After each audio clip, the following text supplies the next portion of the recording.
இருட்ட கண்டா பயம் உண்டாவதே அது ஏன்? இப்படி ஒரு கேள்வியை ஒரு பெரியவர்கிட்ட கேட்டாங்க. அதுக்கு அவர் பதில் சொல்றார். மனிதனுடைய ஆதிகால வாழ்க்கையில தொற்றி கொண்ட பயம் இது இது வேரூன்றி இருக்குது, இன்னமும் போகல. 50,000 வருஷங்களுக்கு முன்னாடி மனுஷன் குகைகள்ல வாழ்ந்தான். பகல்ல பயம் இருக்காது, ராத்திரியில மிருகங்கள் தாக்கும், கொல்லும், நிம்மதியா தூங்க கூட முடியாது. அதனால இந்த மனுஷனுக்கு இரவுன்னா மரணம், பயம் அப்படின்னு பழகி போச்சு. மனிதர்களுடைய எல்லா மனசையும் சேர்த்து மொத்தமா ஒரு மனசு உண்டு. மனிதர்களுடைய நினைவு இந்த மொத்த மனசுல பதிஞ்சிருக்கு, பரவுது. இந்த மொத்த மனசுல இருட்டு பற்றிய பயம் பதிந்து நீடிக்குது அப்படிங்கிறார் அவர். இந்த காலத்துல இரவை பகலாக்கிறதுக்கு எவ்வளவோ விளக்குகள்லாம் வந்தாச்சு. ராத்திரியிலேயும் மிருகங்கள் தாக்குங்கிற நிலைமை இல்லை. பாதுகாப்பான வீடுகள், விலங்குகளும் விலகி போயிட்டு, விலங்குகள்லாம் விலகி போயிட்டு, வீடுகளும் பாதுகாப்பா இருக்குது. சரி, இருந்தாலும் அந்த பழங்கால பயம் இருட்டு பயம் இன்னமும் மனுஷனை விட்டு போகல. இன்னொரு விஷயம் என்னன்னா, இருட்டில இருந்து வெளிச்சத்துக்கு வராத மனிதர்கள் இன்னைக்கு அதிகம். ஒரு ஆளு ஆத்துக்கு மீன் பிடிக்கிறதுக்காக போனான், இன்னும் விடியல. அதுக்குள்ள வலையை எடுத்துட்டு கிளம்பி போயிட்டான். வெளிச்சம் வர்றதுக்கு முன்னாடியே போய் சேர்ந்துட்டான். விடிகிற வரைக்கும் என்ன பண்றது? சும்மா கரையிலேயே உட்காந்து காலாட்டிட்டு இருக்கிறான். காலில் ஏதோ ஒரு சின்ன மூட்டை தட்டுப்பட்டுது. இருட்டில் அது என்னன்னு சரியா தெரியல. மூட்டைக்குள்ள சின்ன சின்ன கல்லா நிறைஞ்சி இருக்குது. சும்மா பொழுது போகணுமேங்கிறதுக்காக இவன் அந்த மூட்டைக்குள்ள இருந்து ஒவ்வொரு கல்லா எடுத்து ஆத்துல வீசிக்கிட்டு இருக்கிறான். விடிகிற வரைக்கும் வேற வேலை இல்லைங்கிறதுனால எப்படி செஞ்சுக்கிட்டே உட்காந்துருக்கிறான். கிழக்க மெதுவா வெளிச்சம் தெரிய ஆரம்பிச்சது. பொழுது விடியறதுக்கான அறிகுறி. இதுக்குள்ள அந்த மூட்டையில இருந்த எல்லா கல்லையும் எடுத்து வீசி எறிஞ்சுட்டான். கடைசியா ஒரே ஒரு கல் மட்டும்தான் கையில பாக்கி இருந்தது. வெளிச்சம் வந்ததும் அந்த கல்லை பார்த்தான், அப்படியே திகைச்சு போயிட்டான். அடடா, இது வரைக்கும் தெரியாம தப்பு பண்ணிட்டோமே அப்படின்னு நினைச்சான். ஏன் தெரியுமா? அவன் கையில இருந்தது வெறும் கல் இல்ல, விலை வசந்த ரத்தன கல். அது இருட்டுல என்னன்னு புரியாததுனால மூட்டையில இருந்த எல்லா ரத்தன கல்லையும் ஆத்துல வீசி எறிஞ்சிருக்கிறான். இப்போ அவனுக்கு அழுகையே வந்துடும் போல இருந்தது. வாழ்க்கையை வசதி ஆக்கிக்கிறதுக்கான வாய்ப்பு அவனுக்கு இருந்தது. இருந்தாலும் இருட்டுல அதை இழந்துட்டான். அந்த வகையில அவனுக்கு கொஞ்சம் அதிர்ஷ்டம் இருந்திருக்குது. அதாவது ஏதோ ஒரு வகையில இருந்திருக்குது. அதனாலதான் அந்த கடைசி கல்ல எரியறதுக்குள்ள வெளிச்சம் வந்துட்டுது. பல பேருக்கு அந்த அளவு கூட அதிர்ஷ்டம் வர்றதில்லை. எல்லாத்தையும் வீசினதுக்கு அப்புறம் தான் வெளிச்சம் வரும். என்னென்னு விவரம் தெரியாமலே எழுந்திரிச்சு வந்துருவாங்க. வாழ்க்கைங்கிறது ஒரு பெரிய புதையல். அதை புரிஞ்சிக்காம மனுஷன் அதை வீசி எரிஞ்சுக்கிட்டு இருக்கான் அப்படிங்கிறது தான் பெரியவங்க கருத்து. சில பேருக்கு புரிஞ்சுக்கிற நேரம் வரும், அதுக்குள்ள வாழ்நாள்லாம் ஓடி போயிருக்கும். அதுக்கப்புறம் என்ன பண்றது? நம்மால் ஒருத்தன் கையில் ஒரு சின்ன பையோட வந்துகிட்டு இருந்தான்.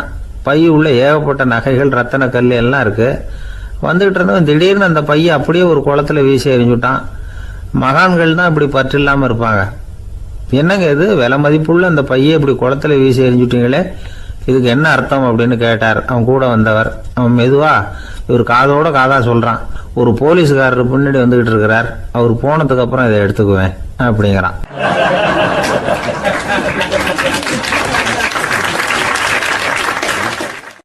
ஒரு சின்ன பையன் என்னை தேடிட்டு ஓடி வந்தான். ஒரு கதை சொல்லுங்கன்னா, சொந்தமா எதுவும் தெரியாத என்ன, உங்களுக்கு சொந்தமா எதுவும் தெரியாதுன்னு எனக்கும் தெரியும் அப்படின்னா. இந்த பையன் அடிக்கடி என்கிட்ட கதை கேட்கிறவன். அதனால என்னோட ரகசியம்லாம் அவனுக்கு அத்துப்படி. அதனால தான் அவ்வளவு தெளிவா அடிச்சு விடுறான். சரி, இப்ப என்ன செய்யலாம்னு, பழைய கதை ஏதாவது ஒன்று சொல்லுங்களேன்னா. உனக்கு கிருஷ்ணதேவராயரை தெரியுமான்னு. அவர்கிட்ட நேரில் பழக்கம் இல்லை, ஆனால் அவரை பற்றி புஸ்தகத்தில் படிச்சிருக்கேன்னா. சரி, இவங்கிட்ட மேற்கொண்டு பேச்சு கொடுத்தா நம்மளை ஒரு மாதிரி ஆக்கி விடுவான் அப்படிங்கிறத யூகம் பண்ணிட்டு அவனை உட்கார வச்சு கடைசி வரைக்கும் குறுக்க பேசக்கூடாது அப்படின்னு ஒரு கண்டிஷனையும் போட்டுட்டு அந்த கதையை சொன்னேன்.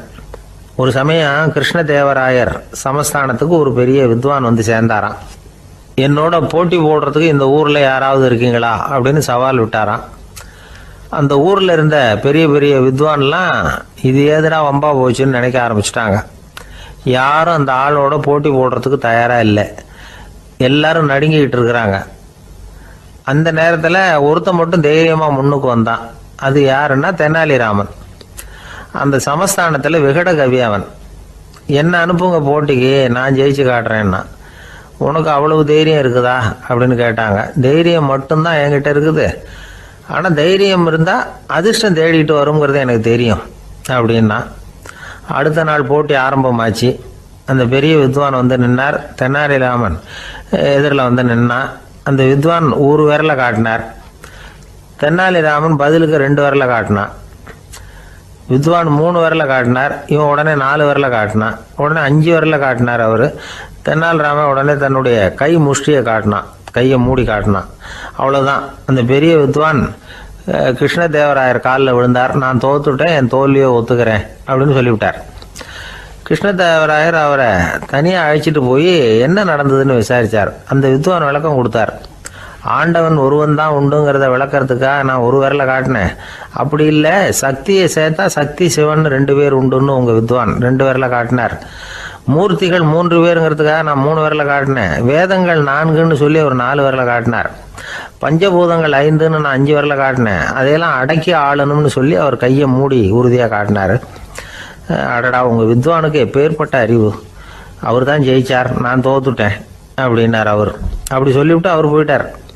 அதுக்கப்புறம் தெனாலிராமனை கூப்பிட்டு என்னப்பா நடந்தது அப்படின்னு கேட்டாராம். அதுக்கு தெனாலிராமன் விளக்கம் கொடுத்துருக்குறான். அவன் முதல்ல என்னை கொன்னுடுவேன்னு அந்த வித்வான் ஒரு விரலை காட்டினான். உடனே ஒரு 2 கண்ணையும் தோண்டி போடுவேங்கிறதுக்காக நான் 2 விரலை காட்டினேன். உனக்கு நாமம் போட்டுருவேன்னு சொல்லி 3 விரலை காட்டினான். அதை அழிச்சிருவேன்னு 4 விரலை காட்டினேன். உன்னை அரைஞ்சிருவேன்னு அவன் 5 விரலை காட்டினான். நான் உங்களை குத்தி போடுவேன்னு சொல்லி கையை மூடி காட்டினேன் அப்படின்னா. இப்போ பாருங்க, ஜெயிச்சது யார்? தைரியம் மட்டும் இருந்துட்டா அதிர்ஷ்டம் தானாக தேடி வருங்கிறது எவ்வளவு உண்மையாக போச்சு. அதனால் நாம் எப்பவும் தைரியமாக இருக்கணும்னு சொல்லிவிட்டு என் எதிரில் கதை கேட்டுட்டு உட்காந்துருந்த சின்ன பையனை பார்த்தேன். அவன் என்னை நிமிர்ந்து பார்த்தான். அவன் தன்னோட கை கால் 2ஐயும் ஒரு மாதிரியாக என் முன்னால் தூக்கி 20 விரலை காட்டினான். எனக்கு ஒன்றும் புரியல. இதுக்கு என்னப்பா அர்த்தம்னு கேட்டேன். இதே கதையை இதுக்கு முன்னாடி என்கிட்ட 20 தடவை நீங்கள் சொல்லியிருக்கீங்கன்னு அர்த்தம் அப்படின்னா.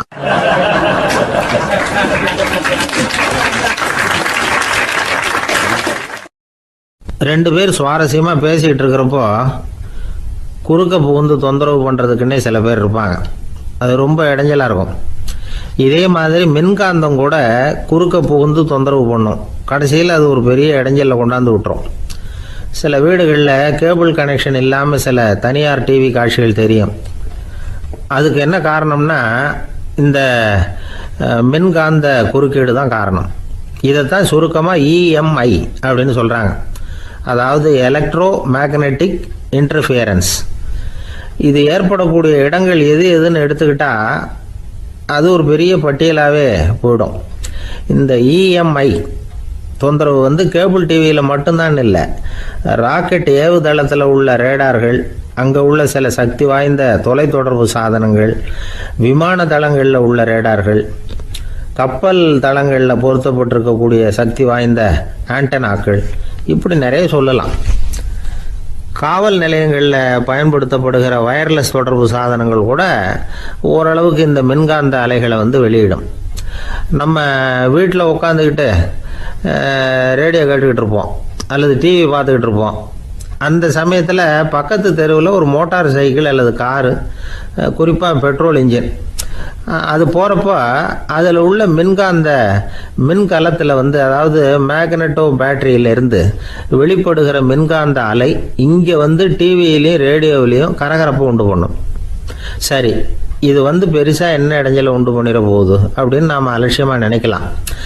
வயசானவங்களுக்கு மறதி நோயின்னு ஒன்று வரும்ல, அல்ஷமீர், அதாவது மூளையில் உள்ள செல்கள் வந்து செயலிழந்து போயிடுறது.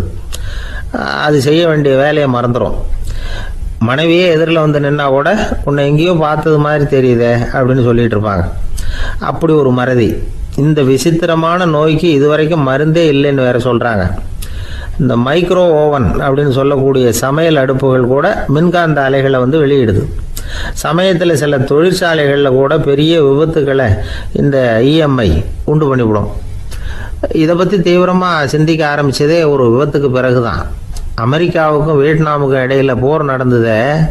அந்த சமயம் அமெரிக்காவுக்கு சொந்தமான விமானம் தாங்கி கப்பல் ஒன்று வியட்நாமை தாக்கிறதுக்கு தயாராக ஏவுகணைகளோட கடலில் நிறுத்தி வைக்கப்பட்டிருந்தது. தற்செயலாக அந்த பகுதியில் கப்பல் தொலைத்தொடர்பு பகுதிக்கு அருகில் ஊடுருவிய அந்த சக்தி வாய்ந்த ரேடியோ அலைகள் ஏவுகணையில் இருந்த மின்னணு சர்க்கியூட்டை பூர்த்தி செஞ்சு வச்சுட்டுது. அவ்வளவுதான், ஏவுகணை அங்கேயே வெடித்து சிதறி போச்சு. 130 பேர் அந்த இடத்துலயே உடல் கருகி செத்து போட்டாங்க. ஏகப்பட்ட பொருள்கள் நாசம். இந்த விபத்துக்கான காரணம் என்னங்கிறத உடனடியாக யாராலையும் கண்டுபிடிக்க முடியல. ரொம்பவும் கடுமையாக முயற்சி பண்ணி கடைசியாக கண்டுபிடிச்சாங்க. இது இந்த இஎம்ஐ வேலை தான் அப்படின்னு.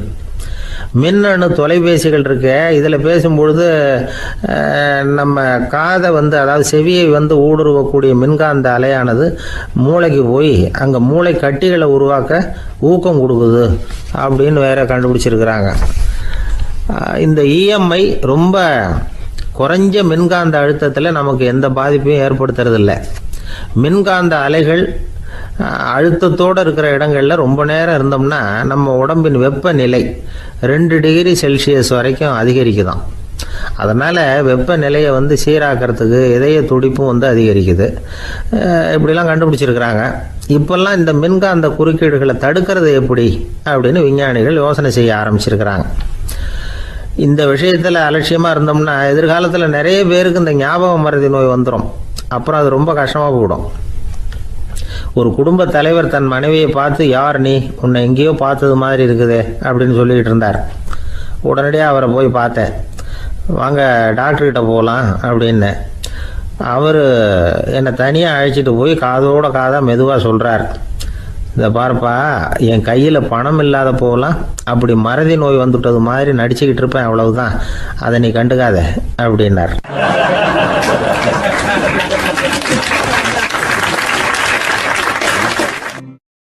ஒருத்தர் வேகமாக நடந்து போகிறார். கடத்தெருவில் ஒரு ஸ்வீட்டு கடையை பார்க்குறார். உடனே சடன் பிரேக் போட்டது மாதிரி நிற்கிறார். ஒரு ஸ்வீட் வாங்கி சாப்பிடலாமேன்னு மனசு சொல்லுது. டாக்டர் வேணாம்னு சொல்லியிருக்கிறார், உடம்புக்கு ஒத்துக்காது, அதனால் அது வேணாம்னு சொல்லுது அறிவு. இவர் மனசு சொல்கிறத கேட்கல, அறிவு சொல்கிறபடி கேட்குறார். அதனால் மறுபடியும் வேகமாக அங்கேருந்து நடந்து போயிடுறார். அவர் நல்ல மனுஷனுக்கு அறிவும் இருக்குது, உணர்ச்சியும் இருக்குது. எதுக்கு எடுத்தாலும் உணர்ச்சி வசப்பட்டுக்கிட்டு இருக்கக்கூடாது. அறிவு வசத்தில் நாம் இருக்கணும். அப்போ தான் நாம் நல்லபடியாக வாழ முடியும். இல்லைன்னா அவஸ்தை தான். மகாபாரதத்தில் சந்தனுன்னு சொல்லி ஒரு அரசன் வர்றான். அவன் ஒரு சமயம் அறிவு வசப்படாமல் உணர்ச்சி வசப்படுறான். அதாவது ஒரு நாள் கங்கை கரையில் ஒரு அழகான பொண்ணை பார்க்குறான். இவனுடைய மனசு அவகிட்ட போயிடுது. அவளை கல்யாணம் பண்ணிக்கிறதுக்கு ஆசைப்படுறான். அந்த பொண்ணு சரின்னு சம்மதிக்கிறா. ஆனால் ஒரு நிபந்தனை போடுறா. அந்த நிபந்தனைக்கு சம்மதம்னு சொன்னாதான் உன்னை கல்யாணம் பண்ணிக்குவேன்னு சொல்றா. சரி, அவ போட்ட நிபந்தனை என்ன தெரியுமா? இது மாதிரி, நான் உங்க மனசு புண்படுற மாதிரி எந்த காரியம் பண்ணாலும் நீங்க என்ன ஏன்னு கேட்கக்கூடாது, நான் செய்யற காரியத்தை தடுக்கவும் கூடாது. அப்படி நீங்க செஞ்சா அடுத்த கணமே நான் உங்களை பிரிஞ்சு போயிடுவேன். இதுதான் அந்த பொண்ணு போட்ட நிபந்தனை. சந்தன அரசன் இந்த நிபந்தனையை ஒத்துக்கலாமா? இதை அறிவுபூர்வமாக யோசிச்சிருந்தா இதுக்கு கட்டுப்பட்டுருக்க மாட்டான். இந்த நிபந்தனைக்கு நான் சம்மதிக்க மாட்டேன்னு தான் சொல்லியிருக்கணும். ஆனால் அவன் அந்த நேரத்தில் உணர்ச்சி வசத்தில் இருந்தான். அதனால் நீ என்ன சொன்னாலும் சரின்னு ஒத்துக்கிட்டான். அவளை கல்யாணம் பண்ணிக்கிட்டான். இதனால் என்ன ஆச்சு? 7 பச்சை இளம் குழந்தைகளை பிறந்த உடனே அவள் கங்கையில் தூக்கி எறிஞ்சி கொல்லக்கூடிய கோர காட்சியை இவன் ஒன்று பின்னாடி ஒன்றா பார்க்க வேண்டியதாக போச்சு. கடைசியில் 8வது குழந்தை பிறந்ததுன்னா அவனுடைய அறிவு மேலோங்குது. அந்த கொடிய செயலை தடுத்து நிறுத்துறான். அந்த 8வது குழந்தை தான் பின்னாடி பீஷ்மர் ஆகிறார். ஒரு பக்தி பிரசங்கத்தில் ஒரு பேச்சாளர் இந்த விஷயத்தை சொல்லிவிட்டு இன்னொரு விஷயமும் சொன்னார். அது என்னன்னா, சந்தனு மன்னன் அறிவுக்கும் உணர்ச்சிக்கும் நடுவில் அகப்பட்டு தவிச்சதுனால அவன் வம்சத்தில் வந்த கௌரவர்கள் உணர்ச்சி வசப்பட்டாங்க, பாண்டவர்கள் அறிவு வசப்பட்டாங்க அப்படின்னு சொன்னார். மனுஷனுக்கு உணர்ச்சியை விட அறிவு மேலோங்கி இருக்கணுங்கிறது சரிதான். ஆனால் அந்த அறிவை எப்படி உபயோகப்படுத்துகிறோங்கிறது முக்கியம். ஒருத்தர் சொன்னார், சார், இன்னைக்கு கோயம்புத்தூரில் ஒரு கல்யாணம், அதுக்கு நான் போக முடியலேன்னு நினைக்கும் பொழுது மனசுக்கு ரொம்ப வருத்தமாக இருக்குது சார் அப்படின்னார். ரொம்ப உணர்ச்சி வசப்பட்டார். அதுக்காக கவலைப்படாதீங்க சார், ஒரு வாழ்த்து தந்தி கொடுத்துருங்களேன் அப்படின்னார் இன்னொருத்தர். அது எப்படி சார் முடியும்னார் அவர். நான் தானே சார் கல்யாண மாப்பிள்ளை அப்படிங்கிறார் அந்த ஆள்.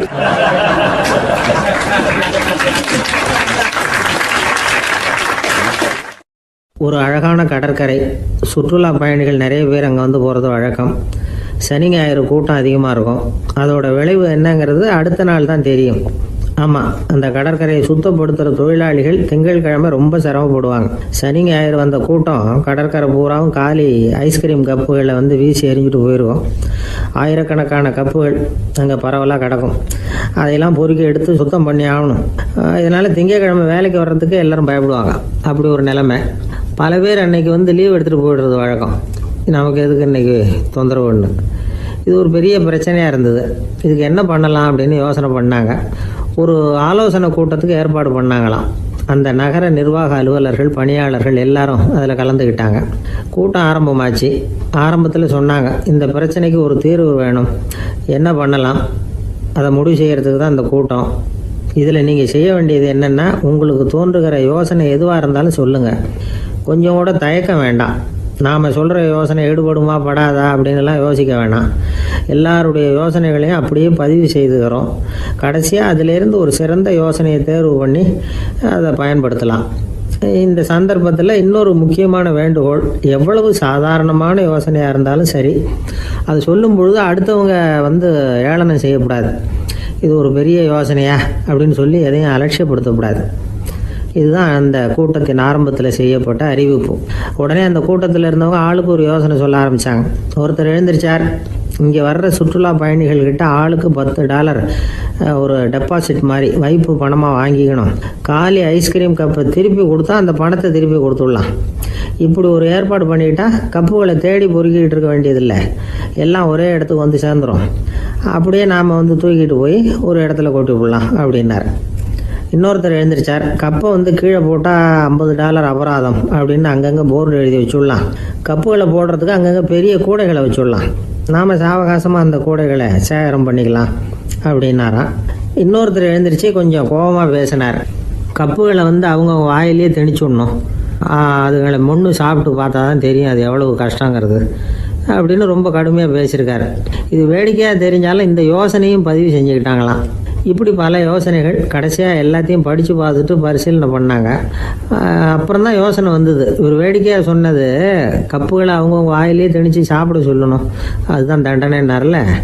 ஏன் அப்படி சாப்பிட்றது மாதிரியே கப்புகளை தயார் பண்ண என்ன அப்படின்னு சிந்திக்க ஆரம்பித்தாங்களாம்.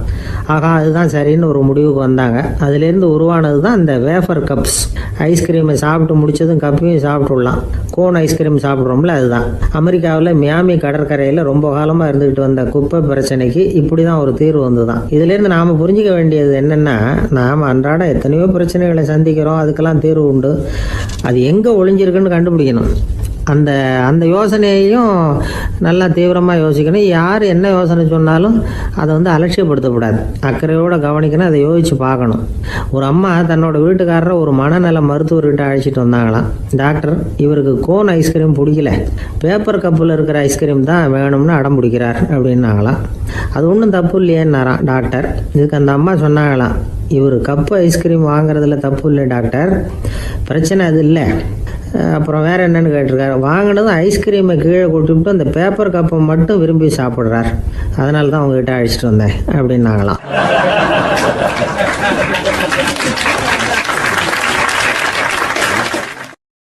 ஒரு நண்பர் வந்தார். ரொம்பவும் இறுக்கமாக உடை அணிஞ்சிருந்தார். அதாவது ஆடைக்குள்ளே அவர் மாட்டிக்கிட்டு இருந்தது மாதிரி தெரிஞ்சது. ஏன் துணி குறைச்சலாக எடுத்துட்டிங்களா அப்படின்னு கேட்டோம். இல்லைங்க, எனக்கு எப்போவுமே இறுக்கமாக உடை அணிகிறது தான் பிடிக்கும் அப்படின்னார். ஒருத்தர் எப்படி உடை அணிகிறார் அப்படிங்கிறத வச்சு அந்த ஆள் எப்படிப்பட்டவர் அப்படிங்கிறத கண்டுபிடிச்சிடலாம். உடை அணிகிற விதம் ஒருத்தருடைய மனநிலையை வெளிப்படுத்துதான். இப்போ இறுக்கமான உடை அணிகிறவங்க பொதுவாக மன நிம்மதி இல்லாதவங்களாக இருப்பாங்களாம், கோபக்காரங்களாக இருப்பாங்களாம். ரொம்ப தொலைதொலைப்பாக ஆடை அணிகிறவங்க இருக்கிறாங்கல்ல, அவங்கெல்லாம் அமைதியான ஆளாக இருப்பாங்களாம், சாந்தமாக இருப்பாங்களாம். இவங்கெல்லாம் போராடுறதுக்கு சரியாக வரமாட்டாங்களாம். இப்படி ஒரு கணிப்பு இருக்குது. அதனால தான் போர் வீரர்களுக்கெல்லாம் இறுக்கமான உடையை தான் கொடுக்கறது வழக்கம்.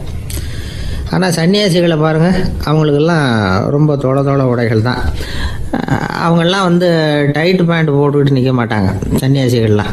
அதே மாதிரி சன்னியாசிகள்லாம் காவி உடையை தேர்ந்தெடுக்கிறதுக்கும் காரணம் உண்டு. பல ஆண்டுகள் சோதனை செஞ்சு பார்த்துட்டு தான் சன்னியாசத்துக்கு காவி தான் சரி அப்படின்னு முடிவு பண்ணியிருக்கிறாங்க. இப்போ பௌதீக விஞ்ஞானப்படியும் அதுதான் சரி. அதாவது சூரிய ஒளியில் 7 வண்ணங்கள் உண்டு. ஒரு பொருள் மேலே அது விழும்பொழுது அந்த பொருள் நமக்கு சிவப்பாக தெரிஞ்சதுன்னா அந்த பொருள் சிவப்பை தவிர மற்ற எல்லா நிற கதிர்களையும் உள்வாங்கிக்கிட்டு சிவப்பு நிறத்தை மட்டும் வெளியில் விடுது, அதாவது விலக்கி விடுது. அதனால தான் அந்த பொருள் சிவப்பாக தெரியுது. உடல் ஆரோக்கியத்துக்கு ஓரளவு சிவப்பு தேவைப்படுது. அதனால தான் காவி உடை அணிஞ்சால் சூரிய ஒளி ஓரளவு சிவப்பை விலக்கிவிடும். அதாவது சிவப்பின் பலனும் கிடைக்கும், இந்த சிவப்பின் கெடுதலும் இல்லை. அப்படின்னு யோசனை பண்ணாங்க. காவி உதய வேளையின் நிறம். கீழ் வானத்தில் கதிர் உதிக்கிற வேளையில் முதல் ஒளி தோன்றுகிற நேரத்தில் காவி நிறம் தான் கசியும். தியானம் செய்கிறப்போ முதல்ல காணக்கூடிய ஒளி காவி நிறம் தான். தியானத்தின் உச்ச நிலையின் நிறம் நீலம். தியானம் காவி நிறத்தில் ஆரம்பமாகி நீல நிறத்தில் நிறைவடைகிறது அப்படிங்கிறார் ஓஷோ. நீலம் தியான சிகரம். காவி தியான ஆரம்ப குறியீடு, ஒரு சன்னியாசியின் ஆரம்ப தரிசனம் அப்படிங்கிறார் அவர். ஒருத்தர் நாள் பூரா காவி உடைய அணிஞ்சிருந்தா அந்த நிறம் அவருக்கு தியானத்தை பற்றிய நினைவை ஊட்டிக்கிட்டே இருக்கும். இப்படியே ஆடைக்கும் தியானத்துக்கும் இடையில ஒரு தொடர் ஏற்படுது. ஒரு துறவியின் உள்ளார்ந்த பண்பா அது மாறுது. கடை வீதியில் ஒரு பொருள் வாங்க போகிறோம், அது மறந்துடக்கூடாதுங்கிறதுக்காக ஞாபகம் முடிச்சு போட்டுக்கிறோம். அந்த முடிச்சுக்கும் பொருளுக்கும் தொடர்பு இல்லை. ஆனால் கடை வீதிக்கு போன உடனே அந்த முடிச்சு அந்த பொருளை ஞாபகப்படுத்துது.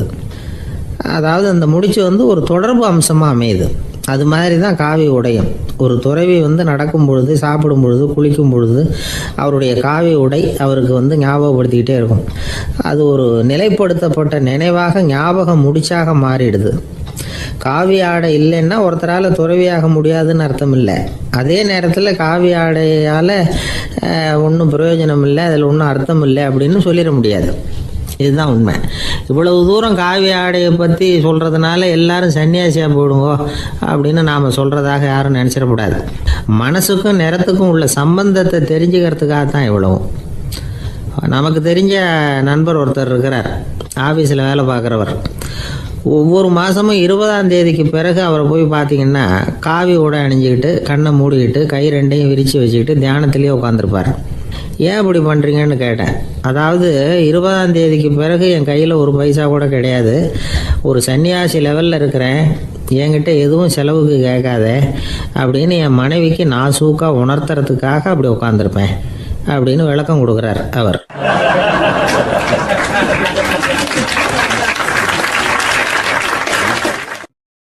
ஒரு கணவன் மனைவி எப்போ பார்த்தாலும் அவங்க 2 பேருக்கும் இடையில சண்டை வந்துக்கிட்டே இருந்தது. இதில் என்ன ஆச்சரியங்கிறீங்களா? நான் அதுக்காக சொல்ல வரல, இது வேறு விஷயம். அதாவது சண்டை போடாமல் இருக்கிறதுக்கு வழி சொல்கிற தகவல் இது. நான் சொன்ன அந்த கணவன் மனைவி எப்படின்னா, கணவன் ஒரு வார்த்தை சொன்னால் மனைவி கிட்டேருந்து 2 வார்த்தை பதிலாக வரும். இதுக்கு கணவன் கிட்டேருந்து 4 வார்த்தை பதிலாக வரும். இப்படி வார்த்தைகள் பெருகி போய் கடைசியில் வம்புல முடியும். அந்த அம்மா பொறுத்து பார்த்தாங்க, அவங்களால தாக்கு பிடிக்க முடியல.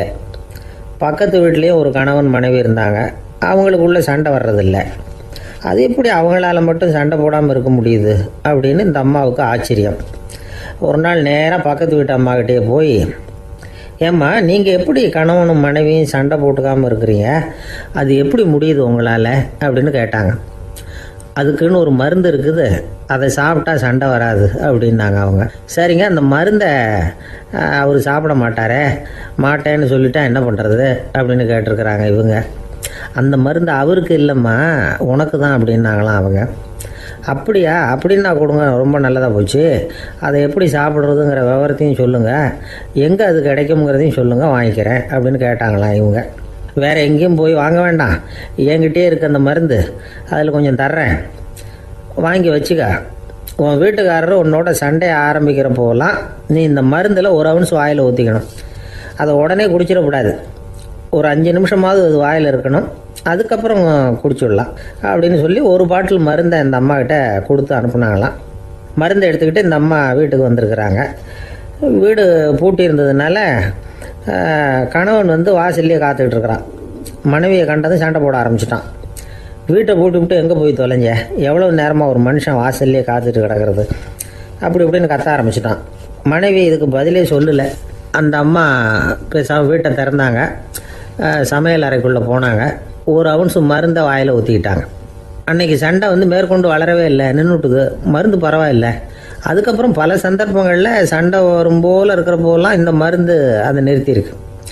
பிரமாதமான மருந்தாக இருக்குது இதை கொஞ்சம் அதிகமாகவே வாங்கி வீட்டில் வச்சுக்க வேண்டியது தான் அப்படின்னு முடிவு பண்ணிட்டு இந்த அம்மா மறுபடியும் பக்கத்து வீட்டு அம்மாக்கிட்ட போனாங்க.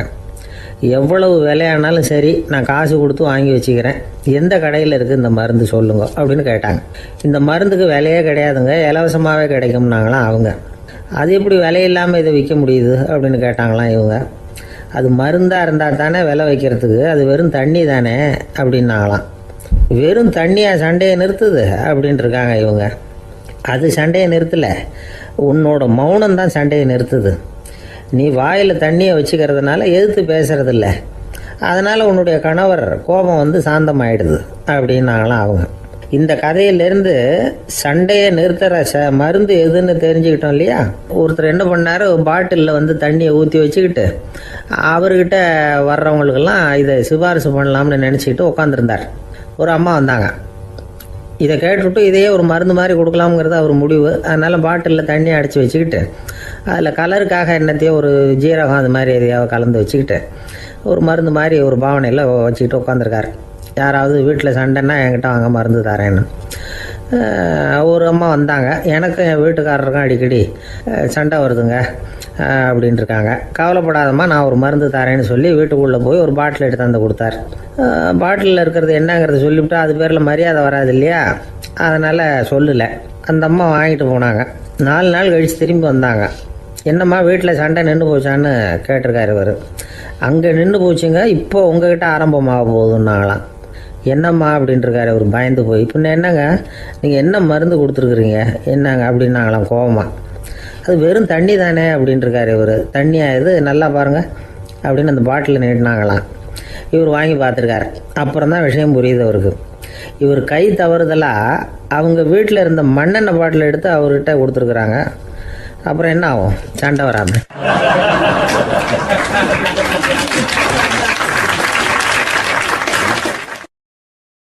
ஒரு சராசரி மனிதனுடைய இயல்பு என்ன? இன்பம் வந்தால் துள்ளி குதிப்பான், துன்பம் வந்தால் சோர்ந்து போய் ஒரு மூலையில் உட்காந்துருவான். இவன் தான் சராசரி மனிதன். ஆனால் ஒருத்தன் இன்பம் வந்தால் அதுக்காக மகிழ்ச்சி அடையிறதில்ல, துன்பம் வந்தால் அதுக்காக சோர்ந்து போகிறதில்ல அப்படின்னு வச்சுக்கோங்க. அப்படி இருந்தால் அவன் சாதாரண ஆள் கிடையாது. ஒரு ஊரில் ஒரு ஞானி இருந்தார். அவரை தேடிட்டு ஒரு பெரியவர் வந்தார். ஐயா, ஞானத்தில் சிறந்த ஞானம் எது அப்படின்னு கேட்டாராம். இதுக்கு அந்த ஞானி என்ன பதில் சொன்னார் தெரியுமா? இன்பத்தினால மகிழ்ச்சி அடையாமலும் துன்பத்தினால சோர்வு அடையாமலும் இருக்கிறது தான் அந்த ஞானம், பெரிய ஞானம் அப்படின்னாராம். சரி சுவாமி, அப்படிப்பட்ட ஞானம் உங்களுக்கு எப்படி வந்ததுன்னு கேட்டிருக்காரு இவர். அதை நான் ஒரு கழுதைகிட்ட இருந்து கற்றுக்கிட்டேன் அப்படின்னாராம் அவர். இவருக்கு ஒன்றும் புரியல, ஒரு மாதிரியாக முழிச்சிருக்கிறார். இதை அவர் புரிஞ்சுக்கிட்டார். நீங்கள் நாளைக்கு காலையில் நம்முடைய ஆசிரமத்துக்கு வாங்க, புரிய வைக்கிறேன்னாராம். சரின்னு அவர் போயிட்டார். மறுநாள் காலையில் ஆசிரமத்துக்கு வந்து சேர்ந்தார். ஞானி அவரை கூப்பிட்டு உட்கார வச்சார். வாங்க வந்து இப்படி உட்காருங்க, கொஞ்சம் நேரத்தில் இந்த வழியாக ஒரு கழுதை போகும், அதை கவனித்து பாருங்கன்னாராம். இவருக்கு இன்னமும் ஒன்றும் புரியாமல் போச்சு, ஒரே குழப்பம். இருந்தாலும் அந்த ஞானி சொன்னது மாதிரியே உட்காந்துருக்கிறார். கொஞ்சம் நேரத்தில் அந்த வழியாக ஒரு கழுதை போச்சு. அது முதுக நிறைய அழுக்கு மூட்டைகள், அதை சுமந்துக்கிட்டு போகுது. ஒரு சலவை தொழிலாளி அதை ஓட்டிகிட்டு போகிறார். கொஞ்சம் தூரத்தில் ஒரு ஆறு இருக்குது. அங்கே போய் துணியெல்லாம் சுத்தப்படுத்திக்கிட்டு சாயந்தரமாக திரும்பி இந்த வழியாகவே வருவாங்க. ஞானி சொன்னது மாதிரியே இந்த பெரியவர் அழுக்கு மூட்டையை சுமந்துக்கிட்டு போகிற அந்த கழுதையை கவனித்தார். கழுதை போயிட்டுது. அதுக்கப்புறம் ஞானியை திரும்பி பார்த்தார். இப்போ அந்த ஞானி சொன்னார், சாயந்தரம் வரைக்கும் நீங்கள் இங்கேயே இருக்கணும்னார். அதே மாதிரி இவர் இருந்தார். சாயந்தரமாக அந்த ஞானி சொன்னார், ஐயா, இப்போ கொஞ்ச நேரத்தில் அந்த கழுதை இந்த வழியாக திரும்பி வரும், அதையும் கவனித்து பாருங்கன்னார். இவரும் கவனித்து பார்க்குறார். கழுதை வந்தது. அது முதுகில் சலவை செய்யப்பட்ட துணி மூட்டை, அது பாட்டுக்கு சுமந்துக்கிட்டு போய்கிட்டு இருக்குது. பெரியவருக்கு ஒன்றும் புரியல, பொறுமை இழந்துவிட்டார். சரி சுவாமி, இந்த கழுதைக்கும் உங்கள் ஞானத்துக்கும் என்ன சம்பந்தம் அப்படின்னார். இப்போ அந்த ஞானி விளக்கினார். ஐயா, இந்த கழுதை இதே மாதிரி தினமும் காலையில் அழுக்கு மூட்டைகளை சுமந்துக்கிட்டு ஆற்றுக்கு போகுது, மாலையில் வெண்மையான சுத்தமான துணிகளை சுமந்துக்கிட்டு திரும்பி ஊருக்கு போகுது. காலையில் இது போகும்பொழுது முதுகில் அழுக்கு மூட்டைகளை சுமந்துக்கிட்டு போகிறோமேங்கிற வருத்தமும் அதுக்கு கிடையாது. சாயந்தரம் திரும்பி வரும்பொழுது சுத்தமான துணிகளை சுமந்துக்கிட்டு வர்றோமேங்கிற மகிழ்ச்சியும் அதுக்கு இல்லை. இதை பார்த்து தான் நான் அது மாதிரி ஞானத்தை கற்றுக்கிட்டேன் அப்படின்னாராம். அதனால் யார் கற்றுக் கொடுக்குறாங்க அப்படிங்கிறத விட எதை கற்றுக்கிறோம் அப்படிங்கிறது தான் முக்கியம். ஒரு சினிமா பார்க்குறோம், ஒரு அருவி கொட்டுறது மாதிரி காட்சி வருது, தண்ணீர் வழியுது. படம் முடிஞ்சதும் பார்த்தீங்கன்னா அந்த திரை என்ன நனைஞ்சு போயா இருக்கும். ஒரு தீப்பிடிச்சு எரியிற காட்சியை சினிமாவில் பார்க்குறீங்க, காட்சி முடிஞ்சதும் அந்த வெண் திரையே கருகி போயா இருக்கும். படத்தில் வர்ற தண்ணீரும் நெருப்பும் அந்த திரையை பாதிக்கிறது இல்லை.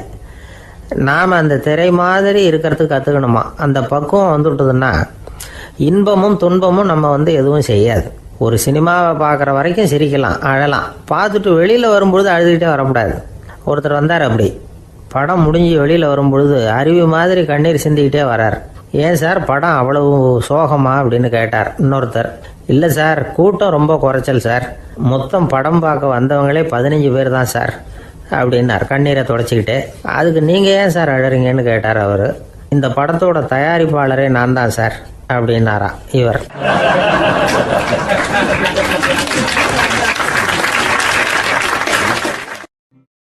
நமக்கு முன்னாடி நமக்கு வேண்டிய ஒருத்தர் ஒரு கிளாஸில் நமக்கு பழச்சாறு கொண்டாந்து வைக்கிறாருன்னு வச்சுங்க. உடனே நாம் என்ன பண்ணுவோம்? எடுத்து கிடுகிடுன்னு சாப்பிட்ருவோம், அடுத்தவங்க யாரும் வர்றதுக்குள்ள. அதை விட்டுட்டு அதை கொண்டாந்து வச்சவர்கிட்டயே அதோட விலை என்ன அப்படி இப்படின்னு நான் கேட்டுக்கிட்டு இருப்போம். நாம் கேட்க மாட்டோம். ஆனால் காந்திஜி அப்படி கேட்டாராம். எப்போ தெரியுமா? 1935. அந்த வருஷம் மே மாதத்தில் ஒரு நாள் காந்திஜி டெல்லியில் இருக்கிறார். அப்போ அவருக்கு 2 டம்ளர் மாம்பழச்சாறு கொண்டாந்து கொடுக்குறாங்க. அதை வாங்குறார். இதோட விலை என்ன அப்படின்னு கேட்டார் காந்திஜி. யாருக்கிட்ட கேட்டாருன்னா மனுபென் காந்திகிட்ட கேட்குறார். அவங்க தான் கொண்டாந்து கொடுக்குறாங்க. காந்திஜிக்கு உதவி செய்கிறதுக்காக அவர் கூடவே இருந்தவங்க அவங்ககிட்ட தான் கேட்குறாரு. காந்திஜி சும்மா வேடிக்கைக்காக இப்படி கேட்குறாருன்னு நினச்சிட்டாங்க அந்த அம்மா. அதுவும் இல்லாமல் அதோட விலையை கேட்டால் காந்திஜி நிச்சயமாக அதை சாப்பிட மாட்டார் அப்படிங்கிற பயம் வேறு. அதனால் அந்த அம்மா பதில் எதுவும் சொல்லாமல் கம்முன்னு இருந்துட்டாங்க. கொஞ்ச நேரம் ஆச்சு. அந்த பழச்சாறு வச்ச இடத்துல அப்படியே இருக்குது, வச்ச இடத்துல வச்சபடியே இருக்குது. காந்திஜி அதை சாப்பிடவே இல்லை. மனுபென் காந்தி பார்த்தாங்க. மெதுவாக காந்திஜிக்கிட்ட போய் அதை சாப்பிடுங்களேன் அப்படின்னாங்க. பழச்சாறு விலை என்னன்னு கேட்டேன், அதுக்கு பதில் இல்லை. அது முதல் தப்பு. பதிலை எதிர்பார்த்திருந்தும் அதை பற்றி விசாரிக்கலை, அது 2வது தப்பு. இப்படி 2 தப்புகளை பண்ணிவிட்டு என்கிட்ட வந்து இதை சாப்பிடுங்கன்னு சொன்னால் அது எப்படி அப்படின்னு கேட்டாராம் காந்திஜி. மனுபென் காந்தி என்ன சொல்கிறதுன்னு தெரியாமல் திகைச்சு போய் நின்றுக்கிட்டு இருந்தாங்க. காந்திஜி தொடர்ந்து சொன்னாராம், இப்போ என் முன்னாடி வச்சிருக்கிற இந்த பழச்சாறு விலை சுமாராக ஒரு அரை ரூபாயாவது இருக்கும். அது அந்த காலத்து மதிப்பு. இந்த பழச்சாறு இல்லாமல் கூட என்னால் இருக்க முடியும். ஆனால் அவசியமான பொருள்களை வாங்கிறதுக்கு கூட சக்தி இல்லாத மக்கள் இந்த நாட்டில் நிறைய பேர் இருக்கிறாங்க. அப்படி இருக்கிறப்போ எனக்கு என்னத்துக்கு இந்த விலை உயர்ந்த பானம்? இதை இப்போ நான் சாப்பிட்டா என் உடம்பு வேணும்னா ஆரோக்கியமாகலாம், ஆனால் என் மனசு அமைதி அடையாது. எனக்கு என்னுடைய உடல் ஆரோக்கியத்தை விட மன ஆரோக்கியம்தான் முக்கியம். அதனால் இதை நான் சாப்பிட மாட்டேன், எடுத்துகிட்டு போயிடு அப்படின்னாராம். அந்த சமயத்தில் ஒரு அகதி பொண்ணு 2 குழந்தைகளோட காந்திஜியை பார்க்குறதுக்காக வந்தது. வணக்கம் சொல்லிச்சு. காந்திஜி உடனே தனக்கு முன்னாடி இருந்த பழச்சாற்றை எடுத்து அந்த பொண்ணுக்கிட்டையும் குழந்தைகள்கிட்டையும் கொடுத்து சாப்பிட சொன்னார். அவங்க அதை வாங்கி ரொம்ப சந்தோஷத்தோடு சாப்பிட்டாங்களாம். அதை பார்த்த காந்திஜி முகத்தில் ஒரு புன்னகை, ஒரு பரவசம், ஒரு திருப்தி. அவர் மனசு நிறைஞ்சி இருந்தது. அப்போ அவர் சொன்னாராம், ஆண்டவன் எனக்கு எப்பவும் சரியான சமயத்தில் கை கொடுப்பாருங்கிறது அதுக்கு இதுதான் அத்தாட்சி. நான் ஒரு இக்கட்டான சூழ்நிலையில் இருக்கிறப்ப கூட கடவுளின் கருணையால் அந்த சூழ்நிலை என்னை பாதிக்கலை. என் கூட இவ்வளவு நாள் பழகியும் கூட இங்கே இருக்கிறவங்க எனக்கு அதிக விலையுள்ள பழரசத்தை கொடுத்தாங்க. ஆனால் சரியான நேரத்தில் அதை சாப்பிட வேண்டியவங்களை என்கிட்ட அனுப்பி வச்சு என்னை சந்தோஷப்படுத்தினார் கடவுள், அவருக்கு நன்றி அப்படின்னாராம் மகாத்மா காந்தி. உடல் ஆரோக்கியத்தை விட மன ஆரோக்கியம்தான் எனக்கு முக்கியம்னு சொன்னார் பாருங்க. அதை நாம் எல்லாரும் மனப்பூர்வமாக இன்றைக்கி சிந்திச்சு பார்க்கணும். இந்த காலத்தில் எல்லாரும் அப்படியா நினைக்கிறாங்க? எனக்கு தெரிஞ்ச ஒருத்தர் இருந்தார். தினமும் காலையில் ஒரு காஃபி சாப்பிட உட்கார்ற நேரத்தில் பக்கத்து வீட்டுக்காரர் வந்து சேருவார் கரெக்டாக. உடனே அவரும் தனக்குன்னு வந்திருக்கிற காப்பியை எடுத்து மனப்பூர்வமாக பக்கத்து வீட்டுக்காரர்கிட்ட கொடுத்துருவார். அதுக்கப்புறம் அவருக்காக வேறு காப்பி போட்டு கொண்டாந்து கொடுத்தாலும் வேண்டான்னு சொல்லிடுவார். ஆண்டவனாக பார்த்து சரியான நேரத்தில் அவரை எங்கள் வீட்டுக்கு தினமும் அனுப்பி வைக்கிறார் அப்படிம்பார். ஏன் அப்படி சொல்கிறீங்க அப்படின்னு கேட்டோம் ஒரு நாள். அதுக்கு அவர் சொல்கிறார், எனக்கு என்னோட உடல் ஆரோக்கியம்தான் முக்கியம். இதை கடவுள் புரிஞ்சுக்கிட்டு எங்கள் வீட்டு காப்பியை சாப்பிட்றதுக்கு தினமும் அடுத்த வீட்டுக்காரனை அனுப்பி வைக்கிறார் அப்படின்னார் அவர்.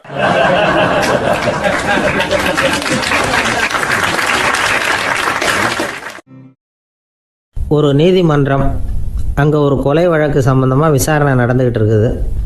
அந்த வழக்கறிஞர் ரொம்ப தீவிரமாக வாதாடிக்கிட்டு இருக்கிறார். தன்னுடைய கட்சிக்காரர் நிரபராதிங்கிறது அவருக்கு நல்லா தெரியும். அதனால தான் அவர் சார்பாக வாதாடுறதுக்கே ஒத்துக்கிட்டார். அப்படி அவர் மும்முரமாக வாதாடிக்கிட்டு இருக்கிற சமயத்தில் அவசரமாக தந்தி ஒன்று வந்து சேர்ந்தது. அதை வாங்கி படித்து பார்த்தார். அதுக்கப்புறம் அதை மடித்து தன்னுடைய கோட்டு பையில் வச்சுக்கிட்டு தொடர்ந்து வாதாட ஆரம்பிச்சிட்டார். பேசி முடித்தார். அதுக்கப்புறம் அங்கே கோர்ட்டில் இருந்த சக வக்கீல்கள் அவர்கிட்ட வந்தாங்க. தந்தி ஒன்று வந்ததே, என்ன விஷயம் அப்படின்னு விசாரிச்சாங்களாம். அப்போ அவர் சொல்லியிருக்கிறார், ஊரில் சிகிச்சைக்காக போயிருந்த என்னுடைய மனைவி இறந்து போனதாக தந்தி வந்திருக்குது அப்படின்னாராம். மற்ற வக்கீல்களுக்கு அதிர்ச்சி. என்னங்க இது, மனைவி இறந்ததை விட கேஸு முக்கியமாக உங்களுக்கு அப்படின்னு கேட்டிருக்கிறாங்க. இறந்து போன என் மனைவி மறுபடியும் திரும்பி வர போகிறதில்ல, ஆனால் என்னுடைய கட்சிக்காரர் ஒரு கொலை வழக்கில் மாட்டிக்கிட்டார். அவரும் நிரபராதி. அவர் உசுரை நான் காப்பாற்ற வேணாமா? இதுதான் என்னுடைய கடமை அப்படின்னாராம். இப்படி இவர் சொன்னதும் எல்லாரும் அப்படியே திகைச்சு போய் நின்றுட்டாங்களாம். சரி, கடமைக்கு முக்கியத்துவம் கொடுத்த அந்த வழக்கறிஞர் யார் தெரியுமா? அவர் தான் இரும்பு மனிதர் சர்தார் வல்லபாய் பட்டேல். குஜராத் மாநிலத்தில் 1875 அக்டோபர் 31 அன்றைக்கு ஜாவேரி பாய் அப்படிங்கிறவருக்கு 4வது பிள்ளையாக அவர் பிறந்தாராம். இந்த ஜாவேரி பாய் யார் தெரியுமா? ஜான்சி ராணி லட்சுமி பாய் போர் படையில் ஒரு வீரராக பணிபுரிஞ்சவர். இளம் வயசில் வல்லபாய் பட்டேல் ரொம்ப சிரமப்பட்டு படிச்சிருக்கார். விடாமுயற்சி வெற்றியை கொடுத்தது. கல்லூரியிலையும் காலடி வச்சார். அதுக்கப்புறம் வக்கீல் பட்டத்தையும் வாங்கினார். பிரிட்டிஷ் ஆட்சி நடந்துக்கிட்டு இருந்த சமயம் குஜராத்தை சேர்ந்த பர்டோலி தாலுக்காவில் விவசாயிகள் மேலே அரசாங்கம் திடீர்னு நில வரியை வசதி விட்டு தான். ஏழை விவசாயிகள் ரொம்ப கஷ்டப்பட்டுருக்காங்க. அரசாங்கம் வரி செலுத்தாத விவசாயிகளின் நிலங்களையெல்லாம் ஜப்தி செஞ்சுதான். அரசாங்கத்தை எதிர்க்கிறவங்களையெல்லாம் கைது பண்ணி சிறையில் அடைச்சுட்டாங்களாம். சில பேர் வீடு வாசல் ஆடு மாட்டையெல்லாம் விற்று கூட வரி கட்ட வேண்டிய நிலைமைக்கு ஆளாயிட்டாங்க. வழக்கறிஞர் வல்லபாய் பட்டேல் நிலவரியை உடனே ரத்து பண்ணணும் அப்படின்னு பம்பாய் கவர்னருக்கு ஒரு கடிதம் எழுதினார். எந்த பலனும் இல்லை. உடனே எல்லா விவசாயிகளையும் அணி திரட்டினார். அதுக்கு தானே தலைமை தாங்கினார். சத்தியாகிரகம் நடத்தினார். அந்த பகுதியில் எந்த வேலையும் நடக்கலை. வேறு வழி இல்லை. ஆட்சியாளர்கள் உடனே வரியை ரத்து பண்ணாங்க. சிறையில் இருந்தவங்களெல்லாம் வெளில விட்டாங்க. 1928 ஆகஸ்ட் 6 சர்க்காருக்கும் விவசாயிகளுக்கும் இடையில் ஒரு உடன்பாடு ஏற்பட்டது. அதுக்கப்புறம் தான் நிலைமை சரியாக போச்சான். வல்லபாய் பட்டேலின் பொது சேவையை பாராட்டின பொதுமக்கள் அவருக்கு சர்தார் அப்படிங்கிற பட்டத்தை கொடுத்தாங்களாம். சர்தார்னா தலைவர் அல்லது தளபதின்னு அர்த்தம். இரும்பு மனிதர்னு இவருக்கு பேர். இருந்தாலும் நகைச்சுவை உணர்வும் இவருக்கு நிறைய உண்டு. ஒரு தடவை ஒரு பத்திரிகை நிருபர் வந்திருக்கார். சர்தார் பட்டேல்கிட்ட அவருக்கு பிடிச்ச பண்பாடு கலாச்சாரம் எது அப்படின்னு கேட்கணும்னு ஆசை. அதனால் அவரை பார்த்து கேட்டாராம், ஏங்க உங்களுக்கு பிடிச்ச கல்ச்சர் எது அப்படின்னு கேட்டிருக்கார். இதுக்கு சர்தார் பட்டேல் சொன்ன பதில் என்ன தெரியுமா? எனக்கு பிடிச்ச கல்ச்சர் அக்ரிகல்ச்சர் அப்படின்னாராம்.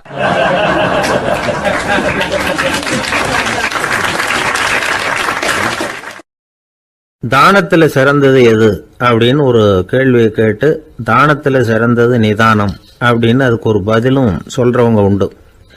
நிதானம் ரொம்ப அவசியம். அதுவும் இன்றைய உலகத்துக்கு ரொம்ப அவசியம். இன்றைக்கி உலகம் ரொம்ப பரபரப்பாக போய்கிட்டு இருக்குது. பொறுமையாக இருக்கணும்னு நினைக்கிறவங்களால கூட அப்படி இருக்க முடியறதில்ல. பொறுமையை சோதிக்கிறது மாதிரி பல சம்பவங்கள். அதையெல்லாம் சந்திச்சே தீர வேண்டியிருக்குது. எங்கே போனாலும் க்யூவில் நிற்க வேண்டியிருக்குது. எங்கே போனாலும் காத்துக்கிட்டு இருக்க வேண்டியிருக்கு.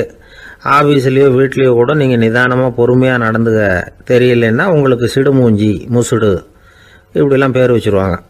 அது உங்களுக்கு தேவையா? சரி, வாழ்க்கையில் பொறுமைசாலின்னு பேர் வாங்கிறதுக்கு என்ன வழி? முதல் பாயிண்ட், நீங்கள் நினைக்கிறது, எதிர்பார்க்கறது, செய்யறது எல்லாமே 100% கரெக்டாக நடக்கணும்னு ஆசைப்படக்கூடாது. எதுவாக இருந்தாலும் அதில் ஓரளவுக்கு தவறு நடக்கலாம் அப்படிங்கிறத எதிர்பார்த்தே இருக்கணும். ஓரளவுக்கு அதை அனுமதிக்கணும். ஒரு நண்பரை 6 மணிக்கு ஒரு இடத்துக்கு வர சொல்லியிருக்கிறீங்க. 6 மணிக்கு அவர் வரலை. உடனே பொறுமை இழந்து நடந்துக்கக்கூடாது. ஒரு 10 நிமிஷம் டிலே ஆகலாம். ஒரு வர்ற வழியில் பஸ்ஸு கூட ஏதாவது டிராஃபிக்கில் மாட்டியிருக்கலாம். அதெல்லாம் எதிர்பார்த்தே கொஞ்சம் காத்திருக்கிறதுல ஒன்றும் தப்பு இல்லை. சில சமயம் டிலே ஆகிறது கூட நல்லதாக முடியும். ஒரு பஸ்ஸை தவற விட்டுட்டு, ஐயோ கொஞ்சம் ஒரு 2 நிமிஷம் முன்னாடி வந்திருந்தா பிடிச்சிருக்கலாமே அப்படின்னு தவிச்சிக்கிட்டு இருப்பாங்க சில பேர். அடுத்தபடியாக வர்ற பஸ்ஸு நேரடியாக நீங்கள் போக வேண்டிய இடத்துக்கே கொண்டு போய் விடுற பஸ்ஸாக கூட இருக்கலாம். அது உங்களுக்கு முன்னாடி தெரியாதுல்ல. சில நெருக்கடியான சூழ்நிலைகளை தமாஷா எடுத்துக்கிறதுக்கு பழகிக்கணும். சில இடங்களுக்கு போகிறப்ப காத்திருக்கிறதுக்கு நம்ம மனசை தயார்படுத்திக்கிட்டே போகணும். ஒரு ரயிலுக்கோ பஸ்ஸுக்கோ அல்லது விமானத்துக்கோ கப்பல் பிரயாணத்துக்கோ போகிறப்போ அங்கே போய் நீங்கள் மணிக்கணக்கில் கூட காத்துக்கிட்டு தான் இருக்கணும். புறப்படுற நேரம் கூட மாறலாம். நீங்கள் போய் சேர்ந்ததும் அது உடனே புறப்படணும்னு கட்டாயமாக என்ன? அது மாதிரி சமயத்தில் படிக்கிறதுக்குன்னு சில சுவாரஸ்யமான புத்தகங்களையும் கையில் எடுத்துக்கலாம். உங்களை சுற்றி எவ்வளவோ சுவாரஸ்யமான சம்பவங்கள் நடந்துக்கிட்டு இருக்குதுல்ல, அதையெல்லாம் வேடிக்கை பாருங்கள். எதுக்காக காத்துக்கிட்டு இருக்கிறோமோ அந்த காரியத்தில் உண்மையாகவே நமக்கு ஒரு அக்கறை இருந்தால் நமக்கு போர் அடிக்காது. சில கோயில்களில் பார்த்துருப்பீங்க, தரிசனத்துக்காக பக்தர்கள் நாள் கணக்கில் காத்துக்கிட்டு இருப்பாங்க. அவங்களெலாம் அழுத்துக்கிறது இல்லை. ஆண்டவனை தரிசிக்கணுங்கிற உண்மையான அக்கறை இருக்கிறதுனால அவங்களுக்கு போர் அடிக்கிறது இல்லை. ஆனால் சில சினிமா தியேட்டரில் கூட பார்க்கலாமே, சினிமா கியூ கூட அப்படி தான். சாயந்தரம் 6 மணி ஆட்டத்துக்கு காலம்பரம் 6 மணிக்கே போய் கூட காத்துக்கிட்டு இருப்பாங்க. அவங்களுக்கெல்லாம் போர் அடிக்காது, படம் பார்க்குற ஆர்வம். இன்னொரு முக்கியமான விஷயத்தை நாம் பழக்கப்படுத்திக்கணும். லிவ் ஃபார் தி மூமெண்ட் அப்படிங்கிறாங்க நிபுணர்கள். ரொம்ப பேர் எப்படின்னா அடுத்தபடியாக நடக்க போகிற விஷயத்திலேயே கவனமாக இருப்பாங்க. அந்த நினைப்புலேயே இந்த நிமிஷத்தை பொறுமை இல்லாமல் கழிப்பாங்க. ஒருத்தர் இருக்கார், அவர் எப்படின்னா ஆஃபீஸ் முடியறதுக்குள்ளேயே சார் 5 மணிக்கெல்லாம் ரெடியாக இருங்க, நாம் அந்த ஹோட்டலில் போய் டிஃபன் சாப்பிட்ணும் அப்படின்னு 4 மணிலேருந்து சொல்லிகிட்டு இருப்பார். 4:55க்கே பரபரப்பாக ஓடி வருவார். 2 பேரும் புறப்படுவோம், ஹோட்டலுக்கு போவோம், சாப்பிட்டுக்கிட்டு இருப்போம். அப்படி சாப்பிட்டுட்டு இருக்கிறப்ப சார் சாப்பிட்டு முடித்ததும் நேராக ஒரு ஜவுளி கடைக்கு போகிறோம் அப்படிம்பார். பரபரக்க சாப்பிட்டு முடிப்பார், புறப்படுவார். ஜவுளி கடையில் அவசரமாக சீக்கிரம் பில் போடுங்க சார், சினிமாவுக்கு நேரம் ஆகிடும்பார். சினிமா தியேட்டரில் உட்காந்து அடுத்தபடியாக எங்கே டின்னர் சாப்பிட்றதுன்னு யோசனை பண்ணிகிட்டு இருப்பார். ராத்திரி படுக்கையில் விழுந்ததுக்கு அப்புறமும் நாளைக்கு காலையில் எழுந்திரிச்சதும் அதை பண்ணணும் இதை பண்ணணும்னு திட்டம் போட்டுக்கிட்டே இருப்பார். அதாவது எப்பவும் அடுத்த நிமிஷம், அடுத்த நாள், அடுத்த வாரம், அடுத்த வருஷம், இதுதான் அவங்க சிந்தனை. இந்த நிமிஷ என்ஜாய்மெண்ட்டை அவங்க இழந்துடுறாங்களாம். அதனால தான் வாழ்நாள் பூரா பொறுமையின்மை, அவஸ்தை, அல்லல். அதனால் நாம் எல்லாரும் வாழ்க்கையில் நிதானமாக இருக்கிறதுக்கு கற்றுக்கணுமா. அதுக்காக இந்த நிதானத்துக்கு வேறு விதமான அர்த்தம் பண்ணிக்கக்கூடாது. ஒருத்தர் அப்படித்தான் ஒரு தடவை அவருடைய குதிரை காணாமல் போயிட்டு தான். அதுக்காக அவர் கவலைப்படலை, நிம்மதியாக இருந்தார், சந்தோஷமாக இருந்தார். என்ன சார் இது, உங்கள் குதிரை திருட்டு போயிட்டுதுங்கிறீங்க, நீங்கள் கவலைப்படாமல் இருக்கிறீங்களே அப்படின்னு கேட்டாங்களாம். அதுக்கு அவர் சொல்லியிருக்கார், நல்ல வேலை சார், கட்டியிருந்த குதிரை காணாமல் போயிருக்குது. நான் அது மேலே உட்காந்துருக்கிற சமயம் அது காணாமல் போயிருந்ததுன்னா, திருட்டு போயிருந்ததுன்னா நானும் சேர்ந்துல காணாமல் போயிருப்பேன் அப்படின்னாராம். எவ்வளவு நிதானமான ஆள் பாருங்க.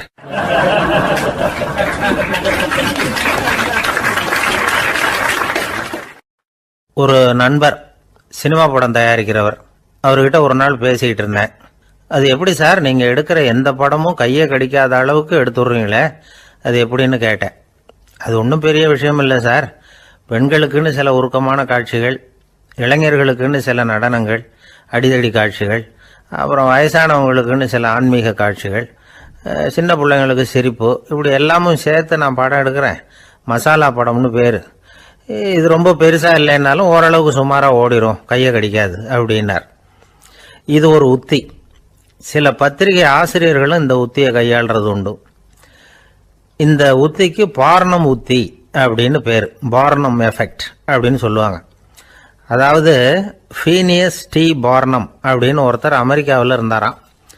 அதாவது 19ஆம் நூற்றாண்டில் அமெரிக்காவில் கொடிகட்டி பறந்த ஒரு சர்க்கஸ் நிறுவனத்தின் அதிபர் அவர். இந்த உலகத்தில் ஒவ்வொரு நிமிஷமும் ஒரு ஏமாளி பறந்துக்கிட்டே இருக்கிறான் அப்படிங்கிறது அவருடைய சித்தாந்தம். ஒவ்வொருத்தரையும் திருப்திப்படுத்துகிற அளவுக்கு அம்சங்களை கொஞ்சம் கொஞ்சமாக கலந்து கேளிக்கை நிகழ்ச்சிகளை நடத்தினது தான் அவருடைய மகத்தான வெற்றிக்கு காரணம். அதனால் அந்த உத்தியை யார் கடைப்பிடிச்சாலும் சரி, அதுக்கு பார்னம் உத்தி அப்படின்னு பேர் வந்துட்டுது. ஜோசியம் சொல்கிறவங்களுக்கும் இந்த உத்தி தான் கை கொடுக்குது. ஒரு விஷயத்த ஒருத்தருடைய கோள் நிலைகள் அல்லது கையெழுத்து நிரூபிக்கிறதாக அவர்கிட்ட சொன்னால் அதை அவர் நம்பிவிடுவார். ஆனால் அந்த விஷயம் நல்லதாக இருக்கணும், நேர்மையானதாக இருக்கணும், அதாவது பாசிட்டிவாக இருக்கணும். 8ஆம் இடத்துல குரு, 9ஆம் இடத்துல சனி, நீங்கள் ஒரு பெரிய மேதை தான் அப்படின்னு சொல்லுவாங்க. கேட்குறவங்களுக்கு அதை மறுக்கிறதுக்கு மனசு வராது. அப்படி சொல்லும் பொழுது கூடவே என்ன கொஞ்சம் முன்கோபம் அதிகமாக இருக்கும், இருந்தாலும் அது உடனே மறைஞ்சிரும் அப்படின்னு சில அற்ப விஷயங்களையும் சொன்னாலும் அதையும் சரிதான்னு சொல்லி ஒத்துக்குவாங்க. ஆளுமையை எடை போடுகிற ஒரு நிறுவப்பட்ட உத்தியின் மூலமாக தன்னுடைய குணாதிசயங்கள் கண்டுபிடிக்கப்பட்டதாக அவர் நம்புறது தான் இதுக்கு காரணம். இந்த மாதம் பணத்தட்டுப்பாடு கொஞ்சம் இருக்கும், உடம்புல ஏதாவது கொஞ்சம் அசௌகரியம் இருக்கும், வீட்டுக்குள்ளே லேசாக மனஸ்தாபம் வரலாம், இது மாதிரி பொதுப்படையாக சிலதை சொன்னாலே போதும், மக்களை நம்ப வச்சுடலாம். இதெல்லாம் நமக்கு மட்டும்தான் ஏற்படுது அப்படின்னு சொல்லி அவங்க நினைக்கிறது தான் காரணம். இதுதான் பாரணம் உத்திங்கிறது. மனிதர்கள் பாராட்டுகளை விரும்புறதும் விமர்சனங்களை வெறுக்கிறதும் பாரணம் உத்தியின் அடுத்த கூறு. அதனால ஒருத்தருக்கு ஜோசியம் சொன்னாலும் சரி, அவருடைய ஆளுமையை மதிப்பிடுறதாக இருந்தாலும் சரி, அவரை புகழற மாதிரி இருந்தாலும் சரி, அப்படி இருந்தால் தான் அது சரியாக இருக்கும். சாதகமான விஷயங்களை அதிகமாகவும் பாதகமான விஷயங்களை நாசூக்காகவும் சொன்னால் மக்கள் அதை நம்பிவிடுவாங்க. ஒருத்தரை கருமின்னு சொன்னால் ஏற்றுக்க மாட்டார். அதையே கொஞ்சம் மாற்றி நீங்கள் கொஞ்சம் சிக்கனமான ஆசாமி அப்படின்னு சொன்னால் நீங்கள் சொல்கிறது சரிதான் சார் அப்படிம்பார். நீங்கள் பெரிய செலவாளி தான், இருந்தாலும் நல்ல விஷயங்களுக்கு தான் செலவழிப்பீங்க அப்படின்னு சொல்லணும். இப்படி இந்த பாரணம் உத்தியை கடைபிடிச்சி இன்னைக்கு வெற்றிகரமாக காலம் தள்ளுறவங்க நிறைய பேர் இருக்கிறாங்க. இந்த உலகத்தில் ஒவ்வொரு நிமிஷமும் ஒரு ஏமாளி பறந்துக்கிட்டே இருக்கிறான் அப்படிங்கிறது தான் ஃபீனியஸ் பார்னம் அவர்களுடைய நம்பிக்கை. அதை விட அடுத்தவங்களை ஏமாளியாக நினைக்கிற மனுஷர்கள் தான் இன்னைக்கு உலகத்தில் ரொம்ப அதிகம். ஒருத்தர் தன்னுடைய மேலதிகாரிகிட்ட போய், ஐயா ஒரு நாள் லீவு வேணும், என் தங்கச்சிக்கு கல்யாணம் அப்படின்னார். அவர் பார்த்தார், ஒரு 10 நிமிஷம் வெளியில் இருங்கன்னார். 10 நிமிஷம் கழித்து கூப்பிட்டார், இதை பாருங்க, நீங்கள் சொல்கிறது பொய், இப்போ உங்கள் தங்கச்சிக்கு ஃபோன் பண்ணேன், அவங்க தனக்கு 2 வருஷத்துக்கு முன்னாடியே கல்யாணம் ஆகிட்டதாக சொல்கிறாங்க அப்படின்னார். உடனே இவர் சொன்னார், சார் இப்போ நீங்கள் சொல்கிறதும் பொய்யா தான் இருக்கணும், ஏன்னா நிஜமாக எனக்கு ஒரு தங்கச்சியே கிடையாது அப்படின்னார்.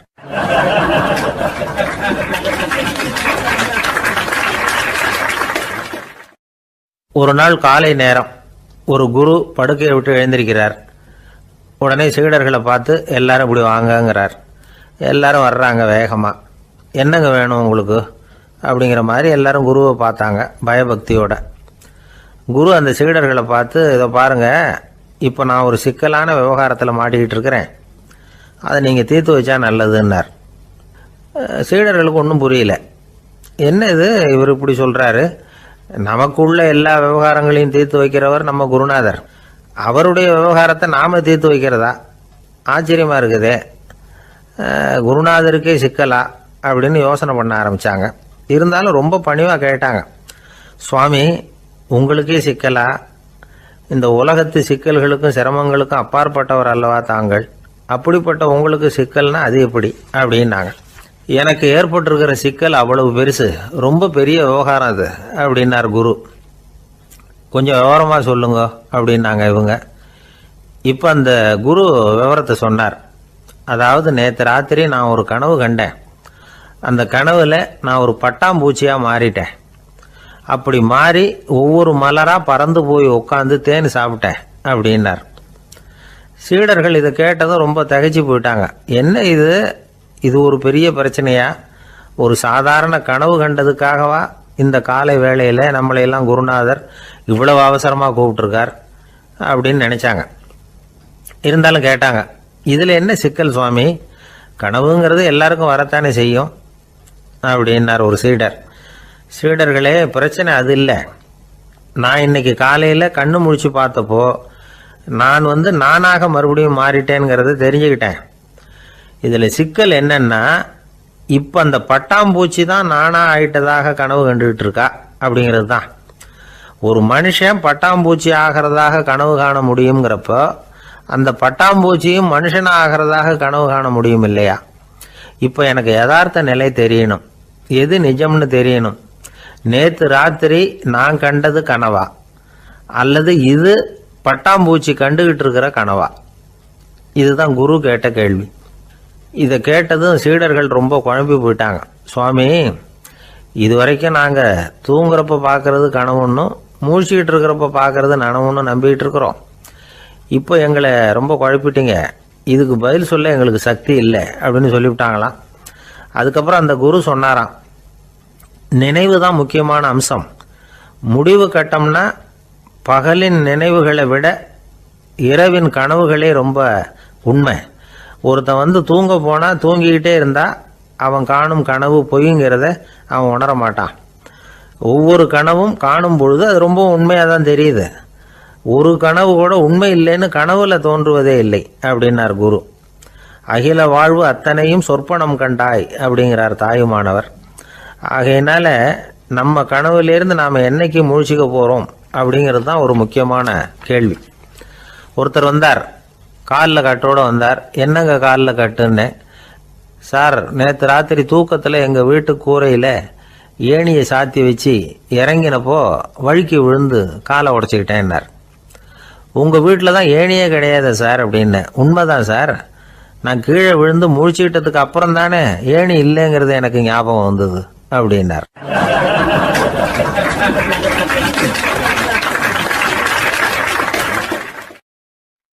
சில பேர் ஆளை பார்த்தா 60 வயசு மாதிரி தோணும். உண்மையான வயசு என்னன்னு பார்த்தா 40 அல்லது 45ம்பாங்க. சில பேரை பார்க்கறதுக்கு 45 மாதிரி தெரியும், உண்மையிலேயே 65 தாண்டி இருப்பாங்க. ஒரு மனிதனுக்கு 2 வகையான வயது உண்டுங்கிறார் ஓஷோ. அதாவது உடம்புக்குன்னு ஒரு வயசு, மனசுக்குன்னு ஒரு வயசு. முதல் உலக மகாயுத்தம் நடந்தது இல்லையா, அது முடிஞ்சதுக்கு அப்புறம் முதல் தடவையா மனிதனின் மூளை வளர்ச்சியை பற்றி மனநல வைத்தியர்கள் ஒரு கணக்கெடுப்பு சோதனை நடத்தினாங்களாம். அது வரைக்கும் மனிதனுக்கு 2 வகையான வயது உண்டுன்னு யாரும் சிந்திச்சதே இல்லையா. அந்த உலக மகாயுத்தம் முடிஞ்சதுக்கு அப்புறம் மனிதனுடைய சராசரி மனதின் வயதை கணக்கிட்டு பார்க்கும் பொழுது அவங்களுக்குலாம் ரொம்ப அதிர்ச்சியாக இருந்துதான். ஏன்னா அது ரொம்ப பின்தங்கிய நிலையில் இருந்திருக்கு, வளர்ச்சி அடையாத நிலையில் இருந்திருக்கு. அவங்க கண்டுபிடிச்ச பிரகாரம் அப்போ மனசோட சராசரி வயசு என்ன தெரியுமா? 14. அப்படின்னா பார்த்துங்க, உடல் ரீதியாக ஒருத்தரோட வயசு 70 கூட இருக்கலாம், ஆனால் மனசோட வயசு 14 தான். இதுக்கு நேர்மாறாக அமைஞ்சு போச்சுன்னு வச்சுங்க. அதாவது ஒருத்தருக்கு உண்மையிலேயே 14 வயசு, அதாவது உடலோட வயசு 14, அவரோட மனசின் வயசு 70ன்னு வச்சுக்கோங்க. இப்படி அமைஞ்சுட்டுதுன்னா அவர் சீக்கிரம் ஞானத்தன்மை அடைஞ்சிருவார் அப்படின்னு அர்த்தம். இப்போ நமக்கெல்லாம் உடம்போட வயசு மனசோட வயசு ரெண்டும் ஒன்றா இருந்துட்டா அதுவே போதும், அதுவே பெரிய விஷயம். இப்போ எமர்சன் கிட்ட போய் ஒருத்தர் கேட்டாராம், உங்கள் வயசு என்ன அப்படின்னு. அவர் உடனே பதில் சொல்லியிருக்கார், 360 வருஷம் அப்படின்னாராம். கேட்டவர் குழம்பி போயிட்டார். அவர் என்ன சொல்கிறாரு, 360 வயசா? என்ன நம்ம காதில் தான் சரியாக விழலையா? எமர்சன் எப்பவும் உண்மையை பேசுகிற ஒரு சிறந்த அறிவாளி, அவர் இப்படிலாம் பொய் சொல்ல மாட்டாரே அப்படின்னு ஒரு யோசனை பண்ணிக்கிட்டே இவர் மறுபடியும் அவர் கிட்ட போனாராம். ஐயா, நீங்கள் சொன்னது சரியாக என் காதில் விழலை, அதனால் மறுபடியும் கேட்குறேன், உங்கள் வயசு என்ன அப்படின்னாராம். எமர்சன் மறுபடியும் சொல்லியிருக்கிறார், 360 வருஷம்னு. வந்தவருக்கு உண்மையிலேயே அதிர்ச்சியாக போட்டுது. அதுக்கப்புறம் மெதுவாக ஆரம்பித்தாராம், ஐயா, நீங்கள் சொல்கிறத என்னால் ஏற்றுக்க முடியாது. எப்படி பார்த்தாலும் இப்போ உங்களுக்கு வயசு ஒரு 60க்கு மேலே இருக்காதுன்னு நினைக்கிறேன் அப்படின்னாராம். நீங்கள் சொல்கிறது சரிதான், அது என் உடம்போட வயசுன்னாராம் எமர்சன். அப்படின்னா ஏற்கனவே நீங்கள் சொன்னது அப்படின்னு கேட்டிருக்காரு, அது என் மனசோட வயசு அப்படின்னாராம். நம்மளை பொறுத்த வரைக்கும் அறிவு தூசு படிஞ்சிருக்கு, அது மாதிரியே அன்பும் மாசுபட்டிருக்கு. இது ரெண்டையும் சுத்தம் பண்ண வேண்டியிருக்குது. அப்போ தான் நாம் சரியான வயசில் வாழ முடியும். ஒரு ஆசாமி இருக்கிறார், அவருக்கு உடம்போட வயசு அதிகம், மனசோட வயசு ரொம்ப குறைச்சல், குழந்தை மாதிரி. அவர் ஒரு ஆஸ்பத்திரியில் படுத்திருக்கிறார். நர்சம்மா எல்லாருக்கும் மருந்து கொடுத்துட்டு போகிறாங்க. கொஞ்ச நேரம் கழித்து திரும்பி வந்தாங்க. அப்போ இவர் அந்த அம்மாவை கூப்பிட்டு சொல்கிறார், இதை பாருங்கள் சிஸ்டர், நீங்கள் எல்லாருக்கும் சின்ன சின்ன மாத்திரையாக கொடுத்துட்டு எனக்கு மட்டும் நீளமான மாத்திரையாக கொடுத்துட்டீங்க. முழுங்கிறதுக்கு ரொம்ப கஷ்டமாக போச்சு. இனிமேல் எனக்கும் சின்ன மாத்திரையாக கொடுங்க சிஸ்டர் அப்படின்னாராம். அந்த அம்மா உடனே அதிர்ச்சியாகி தலையில் அடிச்சுக்கிட்டாங்களாம். நான் கஷ்டப்பட்டு மாத்திரையை முழுங்கினத்துக்கு நீங்கள் ஏமா தலையில் தட்டிக்கிறீங்க அப்படின்னு கேட்டிருக்காரு இவர். இதுக்கு அவங்க சொல்லியிருக்கிறாங்க, நான் உங்களுக்கு கொடுத்துட்டு போனது மாத்திரை இல்லைங்க, அது தெர்மாமீட்டர் அப்படின்னாங்களாம்.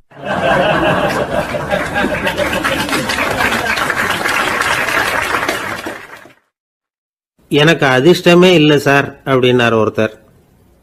ஏன் அப்படி சொல்றீங்கன்னு கேட்டோம். வியாபாரம் பண்ணலாம்னு ஒரு கடை வச்சேன், வேண்டிய போட்டவங்க கூட என் கடையில் எதுவும் வாங்க மாட்டேங்கிறான், எல்லாரும் அடுத்த கடைக்கு தான் போகிறான் அப்படின்னு சொல்லி ரொம்ப அழுத்துக்கிட்டார்.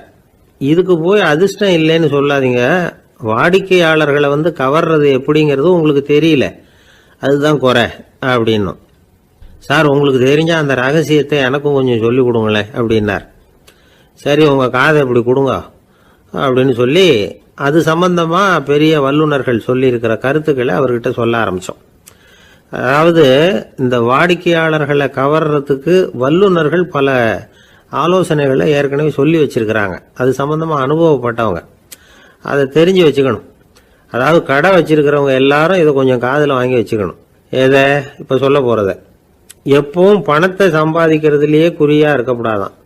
அதை விட முக்கியமாக நீங்கள் சம்பாதிக்க வேண்டியது வாடிக்கையாளர்களுடைய மன நிறைவு. வர்றவங்க திருப்தியோடு போகணும், அது முக்கியம். அதில் கவனமாக இருக்கணும். கடைக்கு வர்ற ஒருத்தர் ஏதாவது ஒரு குறை சொல்கிறாருன்னு வச்சுங்க, அதை அலட்சியப்படுத்தக்கூடாது. ரொம்ப அக்கறையோடு அதை காது கொடுத்து கேட்கணும். அப்படியா சார், அதை நான் அவசியம் கவனிக்கிறேன் அப்படின்னு சொல்லணும்.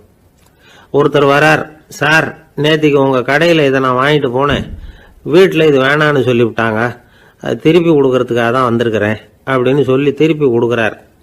உடனே நீங்கள் முகம் சுளிக்கக்கூடாது, எரிச்சல் படக்கூடாது. வழக்கம் போல் நிதானமாக முகம் அலர்ச்சியோடு அதை திருப்பி வாங்கிக்கணும். இவ்வளவு ரூபாய்க்கு சாமான் வாங்கினா இந்த ஸ்பூன் அன்பளிப்பு, இப்படி ஏதாவது கொடுக்கலாம். பண்டிகை காலங்கள்லேயும் பொருள்கள் வாங்குறவங்களுக்கு இப்படி ஏதாவது பொருத்தமாக ஒரு அன்பளிப்பு கொடுக்கலாம். நீங்கள் கொடுக்கறது ஒரு சர்வசாதாரணமான பொருளாக இருந்தால் கூட அது வாங்குற ஒரு மனசில் ஒரு மகிழ்ச்சியை ஏற்படுத்தும். எதுவும் உங்களால் கொடுக்க முடியலன்னா உங்கள் முகம் நிறைஞ்ச சிரிப்பையாவது கொடுங்க, அது போதும்.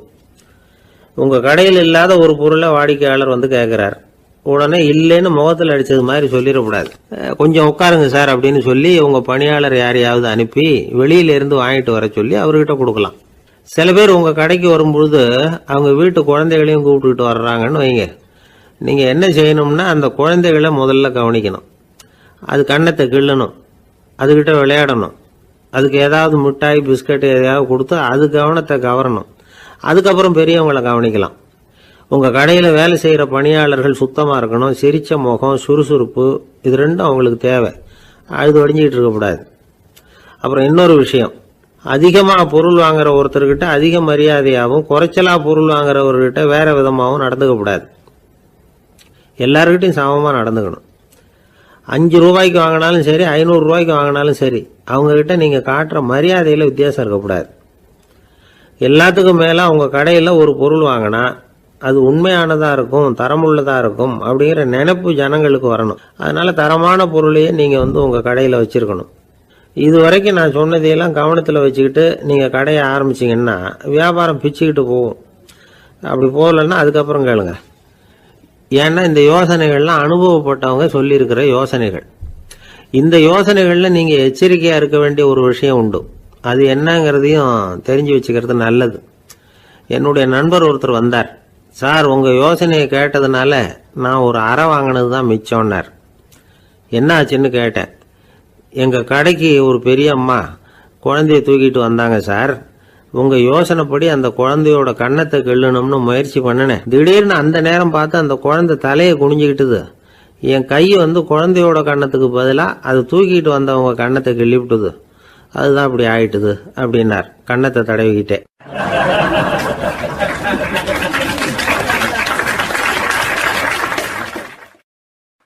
ஒருத்தர் ஓடி வந்தார். இன்னொருத்தரை பார்த்து, சார் உங்கள் சைக்கிளை ஒரு நாள் இரவல் கொடுங்களேன், பக்கத்து ஊருக்கு போயிட்டு வர வேண்டியிருக்கு அப்படின்னார். இவர் சைக்கிளை கொடுத்து பத்திரமா கொண்டுட்டு போங்கன்னார். சார் இதை பத்திரமா கொண்டு போகிறேன், கவலையே வேணாம், ஏன்னா இது உங்களோட சைக்கிள் அப்படின்னு நான் நினைக்கல, என்னோட சைக்கிளாக நினைக்கிறேன் அப்படின்னார். அதுக்கப்புறம் தான் இவருக்கு உண்மையாகவே பயம் வந்துட்டுது. ஏன்னா அவர் சொன்னது மாதிரி அதை தன்னோட சைக்கிளாகவே நினச்சி தள்ளிட்டு போட்டா என்ன பண்ணுறது? எது எதை நம்முடையதா நினைக்கணுங்கிறதுக்கு ஒரு வரையறை இருக்கு. சில பேர் ஆஃபீஸையே வீடாக நினச்சி விடுறது உண்டு. அப்படிப்பட்டவங்க கூட வீட்டை ஆஃபீஸாக நினைக்கிறது இல்லை. ஏன்னா வீட்டில் இவர் ஆஃபீஸராக நடந்துக்க முடியறதில்லை. இதெல்லாம் ஒரு பக்கம் இருக்கட்டும், இப்போ விஷயத்துக்கு வருவோம். பொறியியல் மேதை டாக்டர் விஸ்வேஸ்வரையா இருந்தார் இல்லையா, பாரத ரத்னா விருதெல்லாம் கொடுத்தாங்களே. ஆஃபீஸ் வேலை வேற, சொந்த வேலை வேற அப்படிங்கிறதுக்கு ஒரு உதாரணமாக இருந்தவர் அவர். மைசூர் மகாராஜா கிட்ட திவானா இருந்தார். அவர் ஒரு நாள் அரசாங்க வேலை காரணமாக வெளியூர் போயிருந்தார். ஹாசன்கிற ஊருக்கு பக்கத்தில் ஒரு பயண மாளிகை, அங்கே தங்கிவிட்டார். ராத்திரி அங்கே தங்கி இருந்துட்டு விடிஞ்சதும் ஊருக்கு திரும்புறதாக திட்டம். ராத்திரி தூங்குறதுக்கு ரொம்ப நேரம் ஆயிட்டுது. ரொம்ப நேரம் வரைக்கும் அரசாங்க சம்பந்தப்பட்ட வேலைகளையே பார்த்துக்கிட்டு இருக்கிறார். அரசாங்க ஃபைல்கள் நிறைய இருந்தது. அதையெல்லாம் ஒவ்வொன்றா எடுத்தார், படித்து பார்த்தார், பரிசீலனை பண்ணார். அதில் எழுத வேண்டியதை எழுதினார், கையெழுத்து போட்டார். ஒரு வழியாக அந்த வேலையெல்லாம் முடிஞ்சுது. அதுக்கப்புறம் என்ன பண்ணார்னா, தன்னுடைய சூட்கேஸை திறந்தார். அதிலிருந்து 2 மெழுகுவத்தியை எடுத்து கொளுத்தி வச்சார். அந்த பயண மாளிகையில் அது வரைக்கும் எரிஞ்சுக்கிட்டு இருந்த மின்சார விளக்குகளை அணைச்சுட்டார். அதுக்கு பிறகு அந்த மெழுகுவத்தி வெளிச்சத்தில் சில புத்தகங்களை தொடர்ந்து படிக்க ஆரம்பிச்சிட்டார். அந்த பயண மாளிகையில் பணியாளராக இருந்தவர் இதை பார்த்துட்டு ஓடி வந்தார். மறுபடியும் மின் விளக்கு போடுறதுக்காக போனார். விஸ்வேஸ்வரையா அதை பார்த்துட்டு போட வேணாம்ட்டாராம். இது வரைக்கும் நான் அரசாங்க அலுவல்களை கவனிச்சுக்கிட்டு இருந்தேன், அதனால மின் விளக்குகள் அப்போ எரிஞ்சதில் தப்பு இல்லை. இப்போ நான் புத்தகம் படிச்சுக்கிட்டு இருக்கேன், இது என்னுடைய சொந்த வேலை. இங்கே இருக்கிற மின் விளக்கு அதுக்காக ஏன் எரியணும் அப்படின்னு கேட்டாராம்.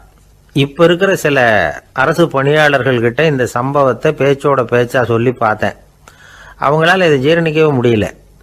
நேர்மை தேவைதான் சார், அதுக்காக அவ்வளவு தூரத்துக்கு அது தேவையா அப்படிங்கிறாங்க.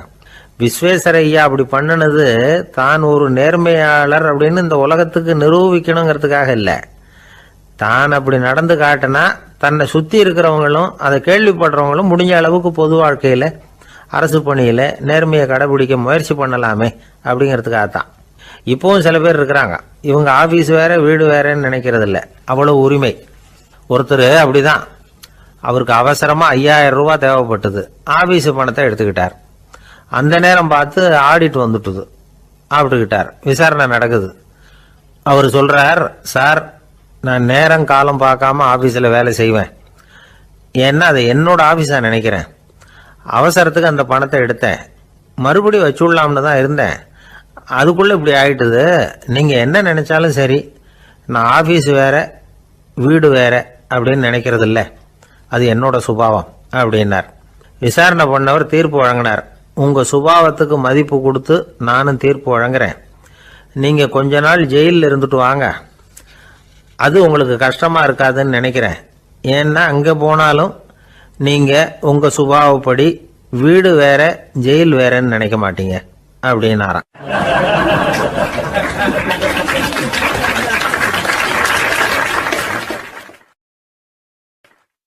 திபேத் நாட்டில் புத்த மடாலயங்கள் நிறைய உண்டு. அதுக்கு ஒரு தலைமையகமும் உண்டு. அது இந்த திபேத் தலைநகரம் லாசாவில் இருக்குது. ரொம்ப காலத்துக்கு அப்பால் அதை பற்றிலாம் நிறைய விவரங்கள் எழுதி வச்சிருக்கிறாங்க. அது இப்போவும் நமக்கு கிடைக்குது. அதாவது ரொம்ப தூரத்துக்கு அந்தாண்ட மலைகளுக்கு நடுவில் ஒரு கிளை மடாலயம். அந்த மடத்தின் தலைவருக்கு வயசாயிட்டு தான், அதனால் தலைமை பொறுப்பை வேற ஒருத்தர்கிட்ட ஒப்படைக்கலாம் அப்படின்னு முடிவு பண்ணாராம். உடனே ஒரு லாமாவை கூப்பிட்டார். அவர் மூலமாக தலைமை மடாலயத்துக்கு செய்தி அனுப்புனார், பொருத்தமான வாரிசு ஒருத்தரை அனுப்பி வைக்கும்படியாக. அந்த வாலிப லாமா புறப்பட்டார். காடு மேடெல்லாம் நடந்து போறார். ரொம்ப நாள் கழிச்சு தலைமை பீடத்தை அடைஞ்சார். தலைமை குரு கிட்ட விவரத்தை சொன்னார். தகுதியான ஒருத்தரை அனுப்பி வச்சா அழைச்சிட்டு போறேன் அப்படின்னார். சரி, நாளைக்கு காலையில் நீங்கள் அவங்க எல்லாரையும் அழைச்சிட்டு போகலாம்னார் அவர். அவங்க எல்லாரையுமா? அங்கே தேவைப்படுறது ஒருத்தர் தானே அப்படின்னார் இவர். ஆமான்னார். அப்புறம் ஏன் எல்லாரையும் அழைச்சிட்டு போக சொல்கிறீங்கன்னார். அது இப்போ உனக்கு புரியாது. நான் ஒரு 100 பிக்குகளை அனுப்புகிறேன், அதாவது பிட்சுகளை. அவ்வளவு பேரையும் அங்கே வச்சு சமாளிக்க முடியாது அப்படின்னார் இவர். இருந்தாலும் இப்போ அந்த தலைமை குரு என்ன சொன்னார்னா, அதை பற்றி கவலைப்படாத, நான் 100 பேரை அனுப்புகிறேன், அதில் 99 பேர் வழியிலேயே காணாமல் போடுவாங்க, ஒருத்தன் மட்டும்தான் வருவான், அவனும் அங்கே சேர்ந்துட்டானா நீ ரொம்ப கொடுத்து வச்சவன் அப்படின்னார். இவருக்கு ஒன்றும் புரியல. இருந்தாலும் மறுநாள் அந்த வாலிப லாமா 100 பேரை அழைச்சிக்கிட்டு புறப்பட்டார். போகிற வழியிலேயே பல பேர் அங்கங்கே பிச்சுக்கிட்டு போயிட்டாங்க. அவர் சொன்னது மாதிரியே வழியில் அவங்க ஊர்கள் இருந்தது தான் காரணம். அப்பா அம்மாவை பார்த்துட்டு வரேன் அப்படின்னு கொஞ்சம் பேர் போனாங்க. சொந்த பந்தத்தை பார்த்துட்டு வரேன் அப்படின்னு கொஞ்சம் பேர். ஒரு வாரம் ஆச்சு. இப்போ மிஞ்சினது 10 பேர் தான். வழியில் ஒரு நகரம், அங்கே சில பிட்சுக்கள் சந்திச்சாங்க. எங்கள் மடத்து தலைவர் இறந்துட்டார், உங்களில் யாராவது ஒருத்தர் எங்களுக்கு தலைவராக முடியுமா அப்படின்னு கேட்டாங்க. 10 பேரும் தயார். அதில் ஒருத்தரை அழைச்சிட்டு அவங்க போயிட்டாங்க. இன்னொரு ஊரில் சில பேர் வந்தாங்க, வழி மறிச்சாங்க. நில்லுங்க, எங்கள் மன்னர் மகளுக்கு திருமணம், அதை நடத்தி வைக்க 3 லாமாக்கள் தேவை அப்படின்னாங்க. இப்படி கொஞ்சம் கொஞ்சமாக எல்லாரும் காலி. கடைசியில் 2 பேரும் மிஞ்சினாங்க. அங்கே ஒரு இளம்பெண் எதிரில் வந்தா, எங்கள் அப்பா வேட்டைக்கு போயிருக்கிறாரு, இன்னும் திரும்பி வரல, வீட்டில் வேற யாரும் இல்லை, தனியாக இருக்க பயமாக இருக்கு, யாராவது ஒருத்தர் எனக்கு துணையாக இருக்கணும் அப்படின்னு கேட்டுக்கிட்டா. எங்கள் 2 பேரில் நீயே ஒருத்தரை தேர்ந்தெடுத்துக்கோ, இல்லைன்னா எங்களுக்குள்ள சண்டை வந்துடும் அப்படின்னாங்க. இப்போ மிஞ்சினவர் ஒருத்தர், அவருக்கும் ஒரு சோதனை வந்தது. ஒரு தர்க்கவாதி எதிரில் வந்தான், உன்னோட வாதம் பண்ணணும்னா. இவனோட வாதம் பண்ணுறேன், அது முடிய ரொம்ப காலம் ஆகலாம், தர்க்கத்தில் நான் ஜெயிச்சா அங்கே வரேன், இல்லைன்னா இவருடைய சீடன் ஆயிடுவேன் அப்படின்னார் அவர்.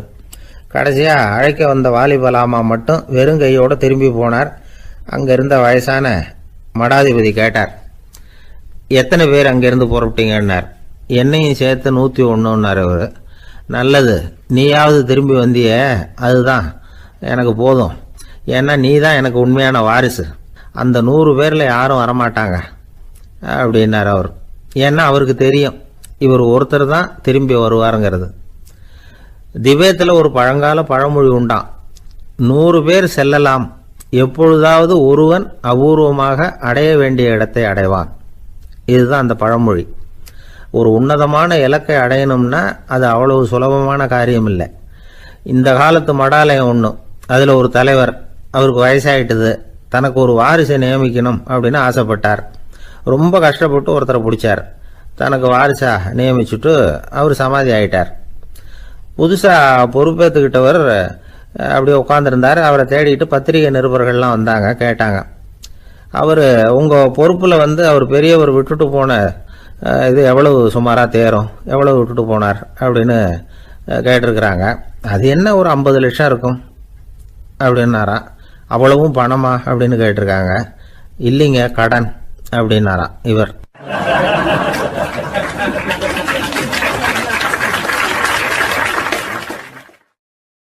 ஒரு நண்பர் யாருக்கோ ஃபோன் பண்ணிட்டு இருந்தார். அவர் பேசி முடிச்சதும் நான் அவரை பார்த்து, இப்போ ஃபோன் பண்ணீங்களே, அந்த ஃபோன் நம்பர் என்ன அப்படின்னு கேட்டேன். அவர் தலையை சொரிஞ்சுக்கிட்டார், ஞாபகம் வரலன்னார். சரி சார், அதை விடுங்க, உங்கள் மனைவி பேர் என்ன அப்படின்னு கேட்டேன். மாலதின்னார். என்ன சார் இது வேடிக்கை, கொஞ்ச நேரத்துக்கு முன்னாடி பேசின ஃபோன் நம்பர் மறந்து போச்சு, எப்போவோ கல்யாணம் பண்ணிக்கிட்ட மனைவி பேர் மறக்கலை, அதை கரெக்டாக சொல்லிவிட்டீங்களே அப்படின்னு கேட்டேன். அவர் என்ன ஒரு மாதிரியாக பார்த்தார். அவர் அப்படி என்னை பார்த்ததில் ஒன்றும் தப்பு இல்லை, ஏன்னா நாம் எல்லாருமே அப்படித்தானே, ஒரு குறிப்பிட்ட காரியத்துக்காக தொலைபேசியில் ஒருத்தட்ட பேசுகிறோம், அதுக்கப்புறம் அந்த எண் நமக்கு அனாவசியம், அதனால் மறந்துடுறோம். இதுக்கு பேர் தான் தற்காலிக ஞாபகம். ஆனால் மனைவி பேரை மறந்துட முடியுமா? முடியாது. அது அவசியமான ஒன்று. அடிக்கடி அந்த பேரை உபயோகப்படுத்துகிறோம், அதனாலேயும் அது முக்கியங்கிறதுனாலேயும் அதை மறக்கிறது இல்லை. இதுக்கு பேர் நிரந்தர ஞாபகம். சரி, இந்த தற்காலிக ஞாபகம், நிரந்தர ஞாபகம், இது 2 ஞாபக அளவுகளையும் கட்டுப்படுத்துறது எது அப்படின்னா மூளைக்குள்ள நடக்கிற மின்சார நடவடிக்கைகள் தான். தற்காலிக ஞாபகம் ஒரு மின்னல் மாதிரி தோன்றி மறையுது. நிரந்தர ஞாபகம் ஒரு படிவம் போல மூளையில படிஞ்சுடுது. ஒரு சம்பவத்தின் பல பிரதிகள் மூளையில பல்வேறு பகுதிகளிலேயும் படியறதுனால ஒன்று மறைஞ்சாலும் மறந்தாலும் இன்னொன்று மறையறதில்ல. இப்படிப்பட்ட நிலைமையில தான் இந்த தொண்டையில இருக்கு, வாயில வரமாட்டேங்குது சார் அப்படிமா. ஒருத்தருக்கு எந்த துறையில ஆர்வமும் ஈடுபாடும் அதிகமோ அது சம்பந்தமான ஞாபக சக்தி அதிகமா இருக்கும். தொழிலை விரும்புகிற ஒரு டெலிபோன் ஆபரேட்டருக்கு எண்கள்லாம் நல்ல ஞாபகம் இருக்கும். அது மாதிரி கவிஞர்களுக்கு வார்த்தைகள் நல்ல ஞாபகத்தில் இருக்கும். இது ஒரு பக்கம் இருந்தாலும் ஒரு மூளை எண்களை விட எழுத்துக்களை விட படங்களை ரொம்ப சுலபமா ஞாபகத்தில் வச்சுக்குது. புரிஞ்சுக்கிற தன்மை, அனுபவம், புத்தி கூர்மை இது கூடி குறையிறத பொறுத்து ஞாபக சக்தியும் ஏறும் இறங்கும். இப்போ உதாரணத்துக்கு ஒரு பையனுக்கு படித்தது எதுவும் ஞாபகத்தில் இல்லைன்னா அவன் அதை சரியாக புரிஞ்சுக்கலன்னு அர்த்தம். இந்த மறதிங்கிறது எந்த சமயத்தில் ஒரு பிரச்சனை ஆகுது தெரியுமா? உங்களுக்கு வேண்டியப்பட்ட ஒருத்தரை ஞாயிற்றுக்கிழமை சாயந்தரம் சரியாக 5 மணிக்கு கடற்கரைக்கு வர சொல்லிவிட்டு அந்த நேரத்தை மறந்துவிட்டா அது பரவாயில்ல, வர சொன்னதையே மறந்துவிட்டாதான் நிலைமை மோசம்னு அர்த்தம். இப்படி இருந்தால் இது சிகிச்சை எடுத்துக்க வேண்டிய நிலைமைங்கிறத புரிஞ்சுக்கணும். ஆமாம், இதுக்கும் மருந்து இருக்கு. ஆனால் மூளை குறிப்பிட்ட அளவுக்கு கீழே இயங்குறப்போவோ இன்னொன்று சொல்லுவாங்க, இந்த நியூரோ டிரான்ஸ்மிட்டர் அப்படின்னு சொல்லுவாங்க. அப்படிங்கிற மூளை ரசாயனம் ரொம்பவும் குறைஞ்சி போகிறப்போ மட்டும்தான் உபயோகப்படும். டாக்டர் என்ன சொல்றாங்க தெரியுமா? மூளையை பொறுத்த வரைக்கும் அதுல ஞாபக சக்தி அதிகமா உள்ள மூளை, மறதி உள்ள மூளை அப்படின்னு ஒன்றும் கிடையாது அப்படிங்கிறாங்க. நினைவு வச்சுக்கிறதுக்கு பயிற்சி அளிக்கப்பட்ட மூளை, பயிற்சியற்ற மூளை அப்படின்னு வேணும்னா சொல்லலாம் அப்படின்னு சொல்றாங்க. அதனால நம்ம ஞாபக சக்திங்கிறது நம்ம கிட்ட இருக்கிற பயிற்சி, முயற்சி இதை பொறுத்து தான் அமையும். ஒருத்தர் ஒரு பென்சிலை எங்கேயோ வச்சுக்கிட்டு தேடிக்கிட்டு இருந்தார். அப்புறம் என்னமோ தீவிரமா யோசனை பண்ணி அதை ஞாபகப்படுத்தி பார்த்துக்கிட்டு இருந்தாராம். எதிரில் உட்கார்ந்துருந்தவர் சொன்னார், பென்சிலை தானே தேடிட்டு இருக்கீங்க, அது உங்க வலது காதில் இருக்குது சார் அப்படின்னாராம் அவரு. இதுக்கு அவரு சொல்லியிருக்காரு, பென்சிலை வலது காதுல தான் வச்சிருக்கேங்கிறது எனக்கு நல்லா ஞாபகம் இருக்கு, ஆனா எது வலது காதுங்கிறது தான் மறந்து போச்சு அப்படின்னாராம்.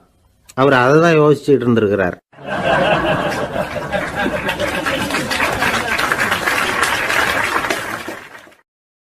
ஒரு காடு, அங்கே புத்தர் அவர் பாட்டுக்கு நடந்து போய்கிட்டே இருக்கிறார். அவருக்கு பின்னாடி ஒரு குரங்கு, அதுவும் தொடர்ந்து வந்துக்கிட்டே இருக்குது. புத்தர் திரும்பி பார்த்தார். குரங்கு அப்படியே குதித்து உயர எழும்பி ஒரு கிளையில் போய் உக்காந்துது. ஏன் இப்படி பண்ணுறேன்னு கேட்டார் புத்தர். என்னை சாதாரணமாக நினைக்க வேணாம், நான் மகாமந்தி, என்னால் எல்லாம் முடியும், முடியாதுங்கிற வார்த்தையே என்னுடைய அகராதியில் கிடையாது, என்ன வேணும்னாலும் செய்வேன் அப்படின்னுது. அப்படின்னா ஒரு பந்தயம் வச்சுக்கலாமான்னார் இவர். ஓ வச்சுக்கலாமேன்னுது.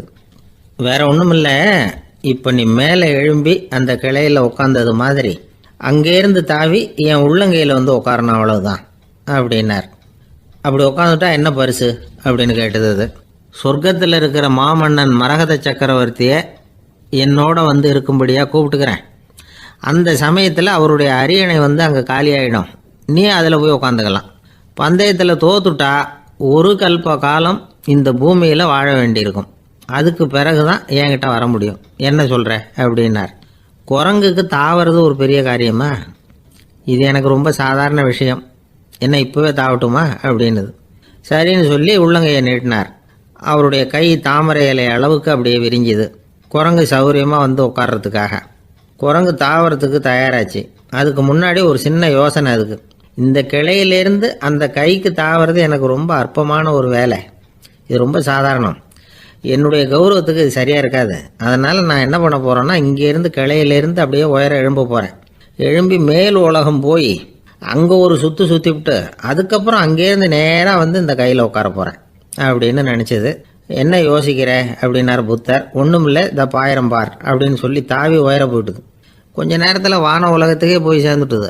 அங்கே போய் பார்த்தா அங்கே ஒரு 5 பளிங்கு தூண்கள் இளம் சிவப்பு நிறத்தில் நின்றுக்கிட்டு இருக்குது.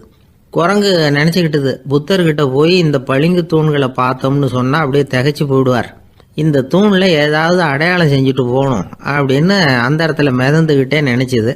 உடனே ஒரு தூணில் எழுதிச்சு. என்ன எழுதிச்சுன்னா, ஒரு மகா ஞானி இங்கே வந்துட்டு போகிறார் அப்படின்னு எழுதிச்சு. எழுதிவிட்டு அப்படியே கீழே தாவி புத்தரோட உள்ளங்கையில் உட்காந்துது. எப்படி பார்த்தீங்களா என்னுடைய வேலை? வான உலகத்துக்கே போய் அங்கே இருக்கிற 5 பளிங்கு தூண்களை பார்த்துட்டு அதில் நான் வந்த விவரத்தை எழுதி வச்சுட்டு அதுக்கப்புறம் இங்கே வந்திருக்கிறேன் அப்படின்னுது ரொம்ப பெருமையாக. அப்படியா அப்படின்னார் புத்தர். ஆமாம், சந்தேகமாக இருந்தால் வாங்க அழைச்சிட்டு போய் காட்டுறேன் அப்படின்னுது அந்த குரங்கு. அதுக்கு தேவையில்லை, அப்படியே கொஞ்சம் கீழே குனிஞ்சு பார் தெரியும் அப்படின்னார் புத்தர். அங்கே பார்த்தா புத்தரோட உள்ளங்கை தெரிஞ்சுது. நல்லா உத்து பார்த்துது. அவரோட ஒரு விரலில் அது எழுதிய வாசகம் தெரிஞ்சுது. குரங்கு யோசனை பண்ணிச்சு, அப்படின்னா வானத்தில் நான் பார்த்தது புத்தரோட விரல்களா அப்படின்னு யோசிச்சுது. இதை புரிஞ்சுக்கிட்ட உடனே அந்த குரங்கோட கர்வம் அழிஞ்சு போச்சான். நம்ம மனசு தான் இந்த குரங்கு. மனம்ங்கிறதும் ஆணவம்ங்கிறதும் ஒரு நாணயத்தின் 2 பக்கங்கள். மனம் உள்ளவரை ஆணவமும் இருக்கும். மனம் அழிஞ்சாதான் ஆணவம் அழியும். மனம் அழிய வேண்டும் அப்படின்னு பெரியவங்க சொல்கிறது இந்த அர்த்தத்தில் தான். நம்ம ஆளுங்க சவால் விடுறதெல்லாம் வேறு மாதிரி. ஒருத்தன் ஒரு வாய்க்காலை தாண்டுறேன்னு பந்தயம் கட்டி தாண்ட முடியாமல் வாய்க்காலில் விழுந்து காலை உடச்சிக்கிட்டு கட்டு போட்டுக்கிட்டு வந்தான். ஏன்டா அப்படின்னு கேட்டாங்க. நான் பந்தயம் கட்டின நேரம் சரியில்லை அப்படின்னா. எப்படிறான்னு கேட்டிருக்காங்க. வாய்க்காலில் தண்ணி இருக்கிற நேரமாக பார்த்து பந்தயம் கட்டியிருக்கணும் அப்படின்னு நானும்.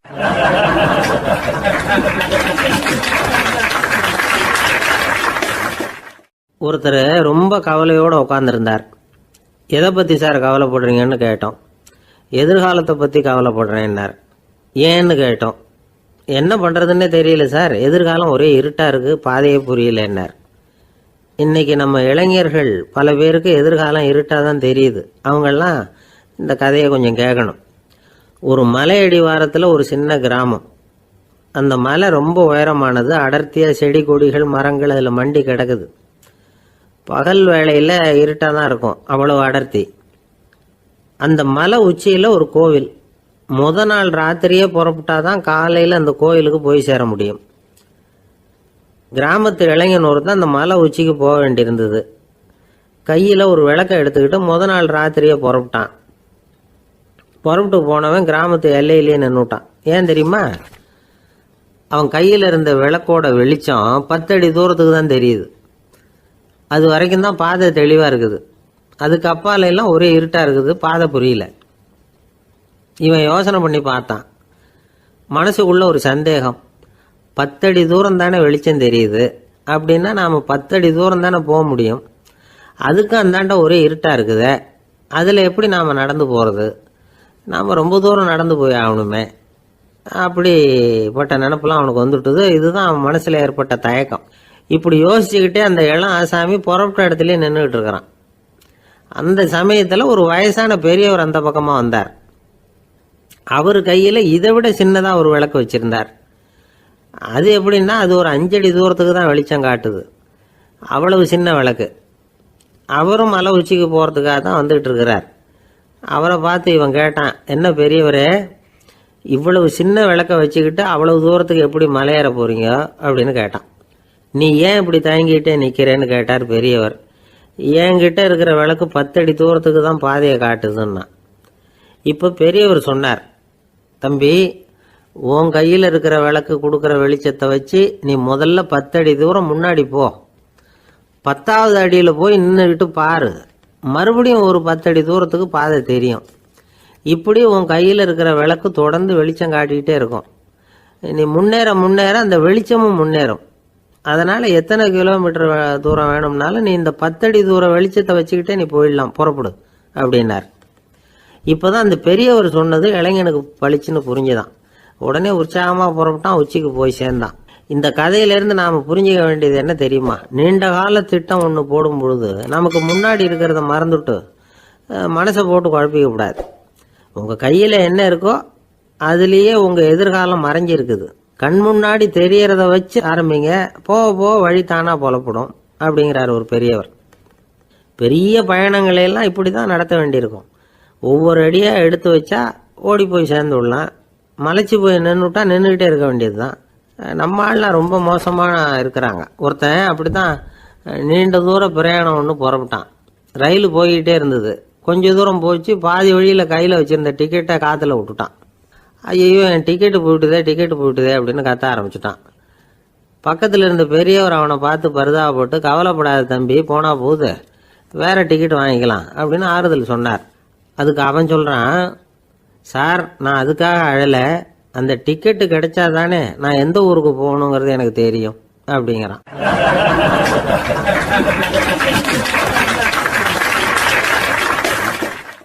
ஒரு ஊரில் ஒரு ஆள் இருந்தான். அவனுக்கு ஒரே ஒரு மகள். அவளை நல்ல இடத்துல கட்டி கொடுக்கணும்னு ஆசைப்பட்டான். அதுக்காக மாப்பிள்ளை தேடிக்கிட்டு இருந்தான். அவன் கொஞ்சம் வசதியான ஆள். அதனால் நிறைய பேர் வந்தாங்க. இருந்தாலும் ஒரு நல்ல குணமுள்ள மாப்பிள்ளையாக இருக்கணும் அவன் எதிர்பார்த்தான். அப்படி இருக்கணும்னு தொடர்ந்து முயற்சி பண்ணான். கடைசியாக ஒரு 3 பேர் கிடைச்சாங்க. அந்த 3 பேரில் யாரை தேர்ந்தெடுக்கிறது, இதுதான் அவனுக்கு வந்த குழப்பம். இந்த நிலைமையில் ஒரு பெரியவரை தேடி போனான்.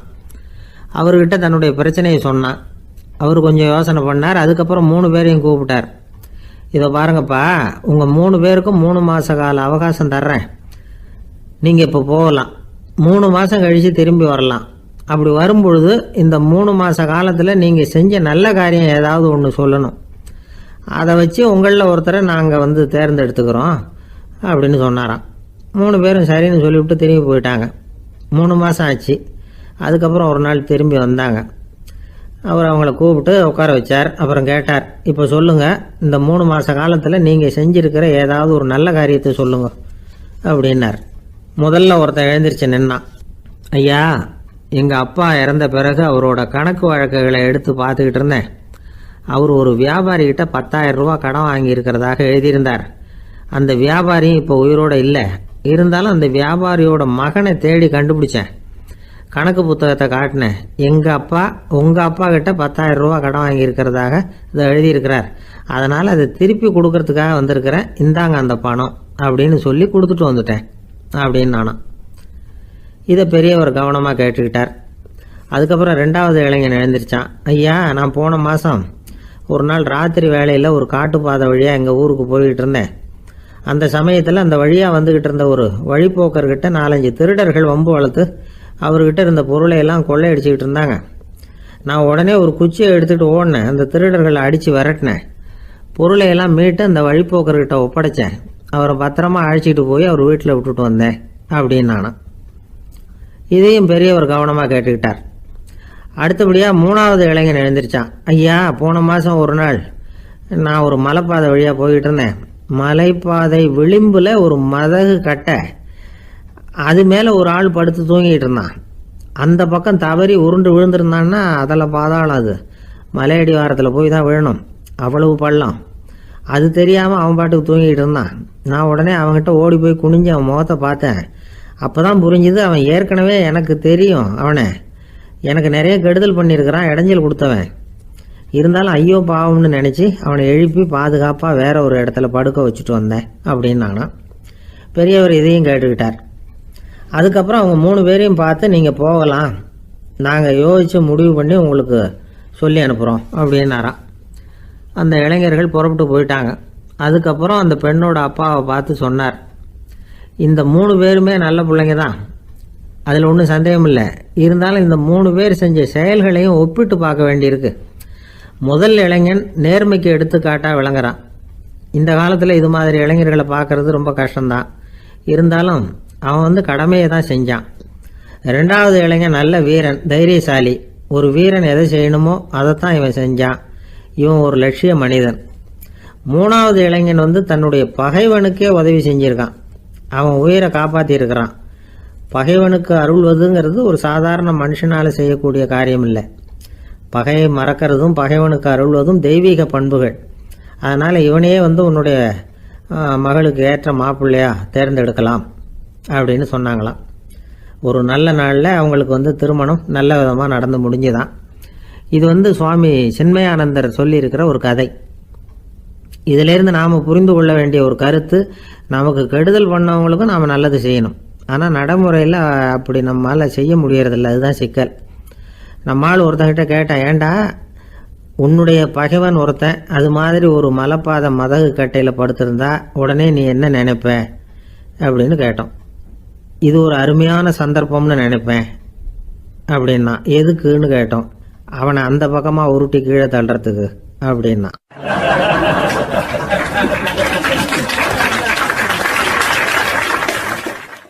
ஒரு அம்மா, அவங்களுக்கு 35 வயசு இருக்கும். குடும்பத்தில் எந்த கஷ்டமும் இல்லை. இருந்தாலும் காரணம் இல்லாமல் பிள்ளைங்க பேரில் கோவப்படுறது, எரிஞ்சு விடுறது அவங்க வழக்கம். பிள்ளைங்க அழும். உடனே அவங்க மனசும் சங்கடப்படும். இன்னொரு அம்மா, நல்ல வேலையில் இருக்கிறவங்க, வாரத்துக்கு ஒரு தடவையாவது தலைவலி வந்துடும். இவங்களுக்கெல்லாம் உடம்புல எந்த கோளாறும் இல்லை, மனசு மட்டும் சரியாக இருக்காது. தூக்க மாத்திரை கையில் வச்சுருப்பாங்க. 30-35 வயசுடைய பெண்களுக்கு சர்வசாதாரணமாக காணப்படுகிற மனக்கோளாறு இது. இதுக்கு பேர் மனவாட்டம், டிப்ரெஷன், மனமடிவு அப்படின்னு சொல்லலாம். இந்த நோய்க்கு அறிகுறி என்ன தெரியுமா? மனசில் வருத்தமான உணர்வு இருக்கும். அடிக்கடி அழலாம் போல தோணும். முன்னால எல்லாம் எந்தெந்த செயலில் ஆர்வம் இருந்ததோ அதெல்லாம் குறைஞ்சிரும், அல்லது சுத்தமாகவே ஆர்வம் இல்லாமல் போயிடும். சில பெண்கள் இளம் வயசில் பக்கத்தில் இருக்கிறவங்க கிட்ட கலகலப்பாக பேசுவாங்க, வீட்டை அலங்கரிக்கிறதுல ஆர்வம் இருக்கும். இப்போ அதில் எல்லாம் ஆர்வம் இல்லாமல் போயிடும். எந்த வேலை செஞ்சாலும் சீக்கிரம் களைப்பு அடைஞ்சுடுறது மாதிரி ஆகிடும். நமக்கு யாருமே உதவியாக இல்லை, நம்ம எல்லாரும் கை விட்டுட்டாங்க போல இருக்குதே அப்படிங்கிற உணர்வுலாம் உண்டாகும். தன்னைத்தானே குறை சொல்லிக்குவாங்க. நாம் தப்பு பண்ணிவிட்டோம் போல இருக்குதே அப்படின்னு தோணும். குற்றம் பண்ணிட்டதா நினச்சி கஷ்டப்படுவாங்க. பசி இருக்காது, தூக்கத்தில் தொந்தரவு இருக்கும். அடிக்கடி செத்து போடலாங்கிற உணர்வு வரும். தற்கொலை பண்ணிக்கலாங்கிற எண்ணம் உண்டாகும். சில பேர் தற்கொலை முயற்சியில் கூட ஈடுபடுவாங்க. சில பேருக்கு பலவிதமான உடல் வலிகள் இருக்கும், பலவீனம் இருக்கும், சீக்கிரமாக களைப்படைஞ்சு போடுவாங்க. இதெல்லாம் மனவாட்ட நோய்க்கான தன்மைகள். இந்த மனவாட்டம் அதாவது டிப்ரெஷனை வந்து 2 வகையாக பிரிக்கலாமா. ஒன்று தானாக உண்டாக்கிக்கிறது, இன்னொன்று எதிர் விளைவை உண்டு பண்ணுகிற அல்லது நரம்பு சம்பந்தப்பட்ட டிப்ரெஷன். தானாக உண்டாக்கிக்கிற மனவாட்ட நோய் இருக்கு பாருங்கள், அதுக்கு ஏதாவது சூழ்நிலை காரணமாக இருக்கலாம் அல்லது இல்லாமலும் போகலாம். மூளையில் வந்து டொப்பாமைன் அல்லது செரட்டோனின் இதோட அளவு வந்து குறையும் பொழுது இந்த டிப்ரெஷன் உண்டாகுது. இதுக்கு ஓரளவு பிறவி காரணங்கள் கூட இருக்கலாம். குடும்பத்தில் வேற சிலருக்கும் வரலாம். பாதிக்கப்பட்ட பெண்ணை வந்து பார்க்கறதுக்கு பலவீனமாக தெரியும், கடுமையான குற்ற உணர்வு இருக்கும், தனியாக இருக்கிறதுக்கு ஆசைப்படுவாங்க, நடு ராத்திரியில் எழுந்திரிச்சு உட்காந்து கஷ்டப்பட்டுக்கிட்டு இருப்பாங்க, கொடூரமான முறையில் தற்கொலை பண்ணிக்க முயற்சி பண்ணுவாங்க, தீ வச்சுக்கிறது, அமிலத்தை குடிக்கிறது, தூக்கில் தொங்குறது. இப்படி தானாக வரவழைச்சிக்கிற மனவாட்ட நோய் வந்து மறையக்கூடிய நோய். ஒரு தடவை வந்தால் 3லேருந்து 6 மாதம் வரைக்கும் நீடிக்கும். இடைப்பட்ட காலங்களில் நோயாளி இயல்பாக இருப்பார். எதிர் விளைவை உண்டு பண்ணுகிற அல்லது நரம்பு சம்பந்தப்பட்ட மனவாட்ட நோய் எப்படின்னா, கணவன் மனைவி மாமியார் மருமகள் இப்படிப்பட்ட உறவு முறை பிரச்சனைகள், தோல்விகள், எரிச்சல்கள், ஆபீஸ் பிரச்சனை, இப்படிப்பட்ட சூழ்நிலையால் உண்டாகிறது. எல்லாத்துக்கும் மருந்து இருக்குது, மார்க்கம் இருக்குது, கவலைப்பட வேண்டியதில்லை, தைரியமாக இருக்கணும். உளவியல் மருத்துவம் இதுக்கு ரொம்ப உபயோகமாக இருக்கும். சில பெண்களை பாருங்கள், அவங்க எதுக்கும் அலட்டிக்கிறது இல்லை. ஒரு அம்மா அப்படி தான் தன்னுடைய கணவனை அழைச்சிக்கிட்டு ஒரு மனநோய் மருத்துவர்கிட்ட வந்தாங்க. டாக்டர், எங்கள் வீட்டுக்காரர் திடீர்னு ஒரு மாதிரி ஆயிட்டார், வித்தியாசமாக நடந்துகிறார். எப்படின்னா, இவர் தன்னையே ஒரு ஒட்டடை பூச்சியாக நினச்சிக்கிட்டு இருக்கிறார். அப்படி நினச்சிக்கிட்டு தன்னுடைய தலையாலேயே வீட்டில் உள்ள ஒட்டடையெல்லாம் தொடச்சிக்கிட்டு இருக்கிறார் அப்படின்னாங்க. எவ்வளவு நாளாக அப்படி இருக்குதுன்னு கேட்டார் டாக்டர். 1 வாரமாக அப்படி இருக்குது அப்படின்னாங்க அந்த அம்மா. அப்படின்னா முன்னாடியே ஏன் அழைச்சிட்டு வரல அப்படின்னு கேட்டார் டாக்டர். வீடு பூரா சுத்தமாகட்டுமேனு பார்த்துக்கிட்டு இருந்தேன் டாக்டர் அப்படின்னாங்களாம் அந்த அம்மா.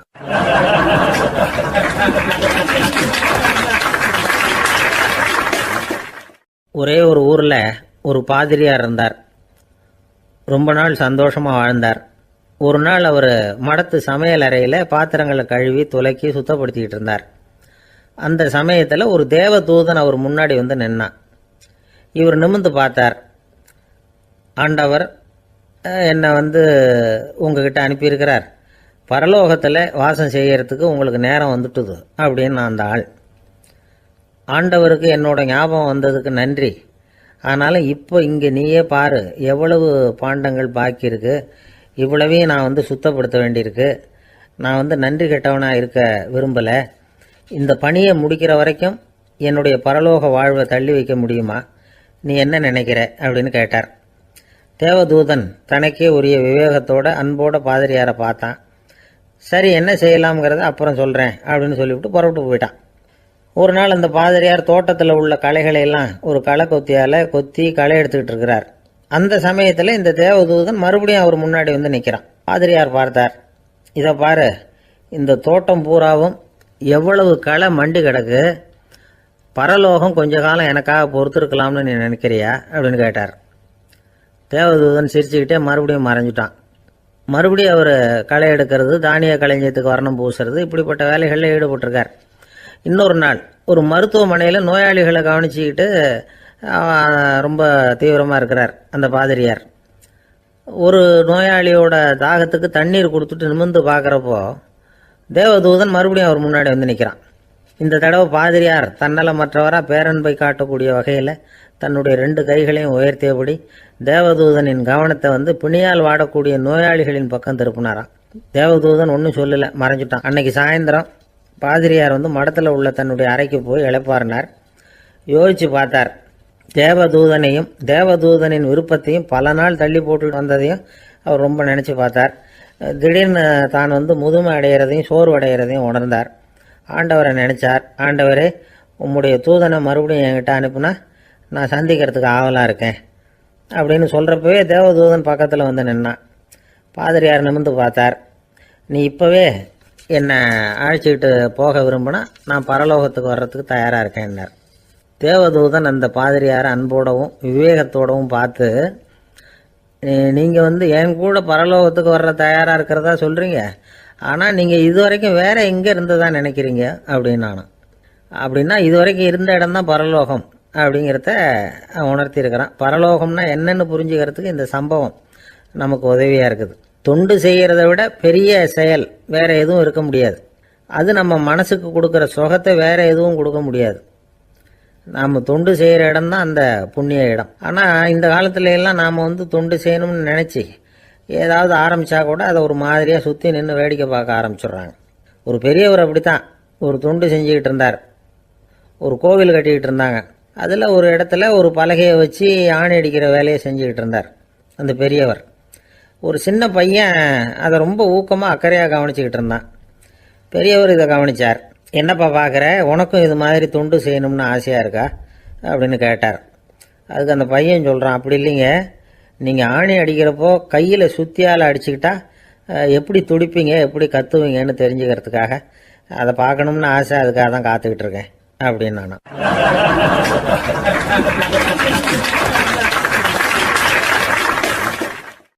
ஒரு ஊரில் ஒரு ஞானி இருக்கிறார். ரொம்ப பெரிய ஞானி, ரொம்ப வயசாயிட்டுது. கடைசி காலத்தில் அவர்கிட்ட சில பேர் வந்தாங்க. உங்கள் குரு யார் அப்படின்னு கேட்டாங்க. அவர் நிமிர்ந்து பார்த்தார்.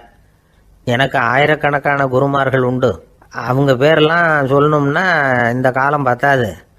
ஆனால் முக்கியமான ஒரு 3 பேரை பற்றி மட்டும் உங்களுக்கு சொல்கிறேன் அப்படின்னாராம். அப்புறம் சொன்னார், அந்த 3 பேரில் ஒருத்தன் ஒரு திருடன். ஒரு சமயம் ஒரு பாலைவனம் வழியாக நான் போய்கிட்டு இருந்தேன். அப்போது வழி தவறி போய் ஒரு கிராமத்துக்கு போயிட்டேன். அது இருட்டு நேரம், நடு ராத்திரி, ஊரே உறங்கி போச்சு. அந்த நேரத்தில் ஒரு ஆள் மட்டும் ஒரு வீட்டு சுவத்தில் ஏதோ பண்ணி உள்ளே நுழையிறதுக்கு முயற்சி பண்ணிகிட்டு இருக்கிறான். அவங்கிட்ட போய் நான் இன்னைக்கு இங்கே எங்கே தங்க முடியும் அப்படின்னு கேட்டேன். அதுக்கு அவன், இந்த ராத்திரி வேளையில் அது ரொம்ப சிரமம், ஒரு திருடனோட உங்களால் தங்க முடியும்னா நீங்கள் என்னோட தங்கலாம் அப்படின்னா. நான் அவங்க கூட 1 மாதம் தங்கியிருந்தேன். ஒவ்வொரு நாள் ராத்திரியும் இப்போ நான் என்னுடைய வேலைக்கு போகிறேன், நீங்கள் ஓய்வு எடுத்துக்கோங்க அப்படின்னு சொல்லிவிட்டு போவான். அவன் திரும்பி வந்த உடனே உனக்கு ஏதாவது கிடைச்சிதான்னு நான் கேட்பேன். அதுக்கு அவன், இன்னைக்கு ராத்திரி ஒன்றும் இல்லை, நாளைக்கு மறுபடியும் முயற்சி பண்ணுவேன் அப்படின்பா. எப்பவும் அவன் நம்பிக்கை இழந்ததே கிடையாது, எப்பவும் சந்தோஷமாகவே இருப்பான். நானும் ரொம்ப காலமாக தியானம் பண்ணிக்கிட்டே இருந்தேன், ஒன்றுமே நடக்கலை. ஆனால் நான் என்ன பண்ணேன் தெரியுமா, மனசு வருத்தப்படும், நம்பிக்கை இழந்துருவேன். அப்போல்லாம் அந்த திருடனுடைய விடாமுயற்சி தான் ஞாபகத்துக்கு வரும். அதனால் அந்த திருடன் எனக்கு ஒரு குரு. என்னுடைய 2வது குரு யாருன்னா அது ஒரு நாய். இது எப்படின்னா, ஒரு சமயம் எனக்கு ரொம்ப தாகமாக இருந்தது. ஒரு நதியை நோக்கி போய்கிட்டு இருந்தேன். அப்போ ஒரு நாயும் வந்தது. அதுக்கும் தாகம். ஓடி வந்து ஆற்றை பார்த்தது. அதோட நிழல் ஆற்றுல தெரிஞ்சுது. அதை பார்த்ததும் பயந்துட்டுது. அதாவது அது தன்னுடைய சொந்த உருவத்தையே கண்டு பயந்தது. அதை பார்த்து குறைக்குது, திரும்பி ஓடிச்சு. ஆனால் அதுக்கு தாகம் அதிகமாக இருந்ததுனால அது மறுபடியும் திரும்பி வந்தது. பார்த்தா மறுபடியும் தண்ணியில் நாயோட உருவம் தெரியுது. இப்படி சில தடவை பண்ணிச்சு. இருந்தாலும் கடைசியில் தண்ணியில் குதிச்சுட்டுது துணிஞ்சி. இப்படி குதித்த உடனே அதோட உருவமும் மறைஞ்சுட்டுது. இதை பார்த்தேன். நான் என்ன புரிஞ்சுக்கிட்டேன்னா, எவ்வளவுதான் பயம் இருந்தால் கூட ஒருத்தன் தைரியமாக காரியத்தில் இறங்கணும் அப்படிங்கிறத புரிஞ்சுக்கிட்டேன். இந்த போதனை அந்த நாய்கிட்ட இருந்து எனக்கு கிடைச்சிது. இது ஒன்று. அடுத்தது என்னுடைய 3வது குரு யாருன்னா அது ஒரு சின்ன குழந்தை. நான் ஒரு சமயம் ஒரு நகரத்துக்கு போனேன். அங்கே ஒரு குழந்தை எரிகிற மெழுகுவத்தி ஒன்று எடுத்துக்கிட்டு வந்தது. நான் அந்த குழந்தைய பார்த்து வேடிக்கையாக கேட்டேன், ஏன் பாப்பா இந்த மெழுகுவத்தியை நீயாவே கொளுத்துனியா அப்படின்னு கேட்டேன். ஆமான்னுது அந்த குழந்தை. சரி, இந்த மெழுகுவத்தி முன்னாடி எரியாமல் இருந்தது, இப்போ எரியுது. இந்த மெழுகுவத்திக்கு வெளிச்சம் எங்கேருந்து வந்தது, அதை எனக்கு காட்ட முடியுமா அப்படின்னு கேட்டேன் அந்த குழந்தைகிட்ட. இதுக்கு அந்த குழந்தை சிரிச்சுக்கிட்டு அந்த மெழுகுவத்தியை ஊதி அணைச்சுட்டுது. அதுக்கப்புறம் என்னை பார்த்து கேட்டுது, இப்போ இந்த மெழுகுவத்தியின் வெளிச்சம் போனதை பார்த்தீங்க இல்லையா, அது எங்கே போச்சுன்னு எனக்கு சொல்லுங்க அப்படின்னுது. அந்த குழந்தை இப்படி கேட்டதும் என்கிட்ட இருந்த ஆணவம் அழிஞ்சுட்டுது. நான் படித்ததெல்லாம் அந்த வினாடியில் சுக்கு நூறாக போயிட்டுது. என்னுடைய முட்டாள்தனத்தை நான் உணர்ந்தேன் அப்படின்னு இவ்வளவும் அந்த ஞானி விவரமாக சொன்னாராம். அதனால் நாம் இன்னார்கிட்ட இருந்து தான் இதை கற்றுக்கணுங்கிறது இல்லை, யாருக்கிட்டே இருந்தும் எதையும் கற்றுக்கலாம். நம்மால் ஒருத்தன் ஒரு நாய் வளர்த்துக்கிட்டு இருந்தான். அந்த நாய்க்கு வால் கிடையாது. யாரோ ஏற்கனவே வெட்டி எடுத்துட்டாங்க. இந்த நாய் தான் சார் எனக்கு குரு, அதுகிட்டே இருந்து கூட நான் பாடம் கற்றுக்கிட்டு இருக்கிறேன் அப்படின்னா. அப்படி என்ன கற்றுக்கிட்டேன் இந்த வால் இல்லாத நாய்கிட்டே இருந்து அப்படின்னு கேட்டோம். நாம் யாருக்கிட்டையும் வாலாட்டக்கூடாது அப்படிங்கிற பாடத்தை அதுகிட்டே இருந்து தான் நான் கற்றுக்கிட்டேன் அப்படின்னா.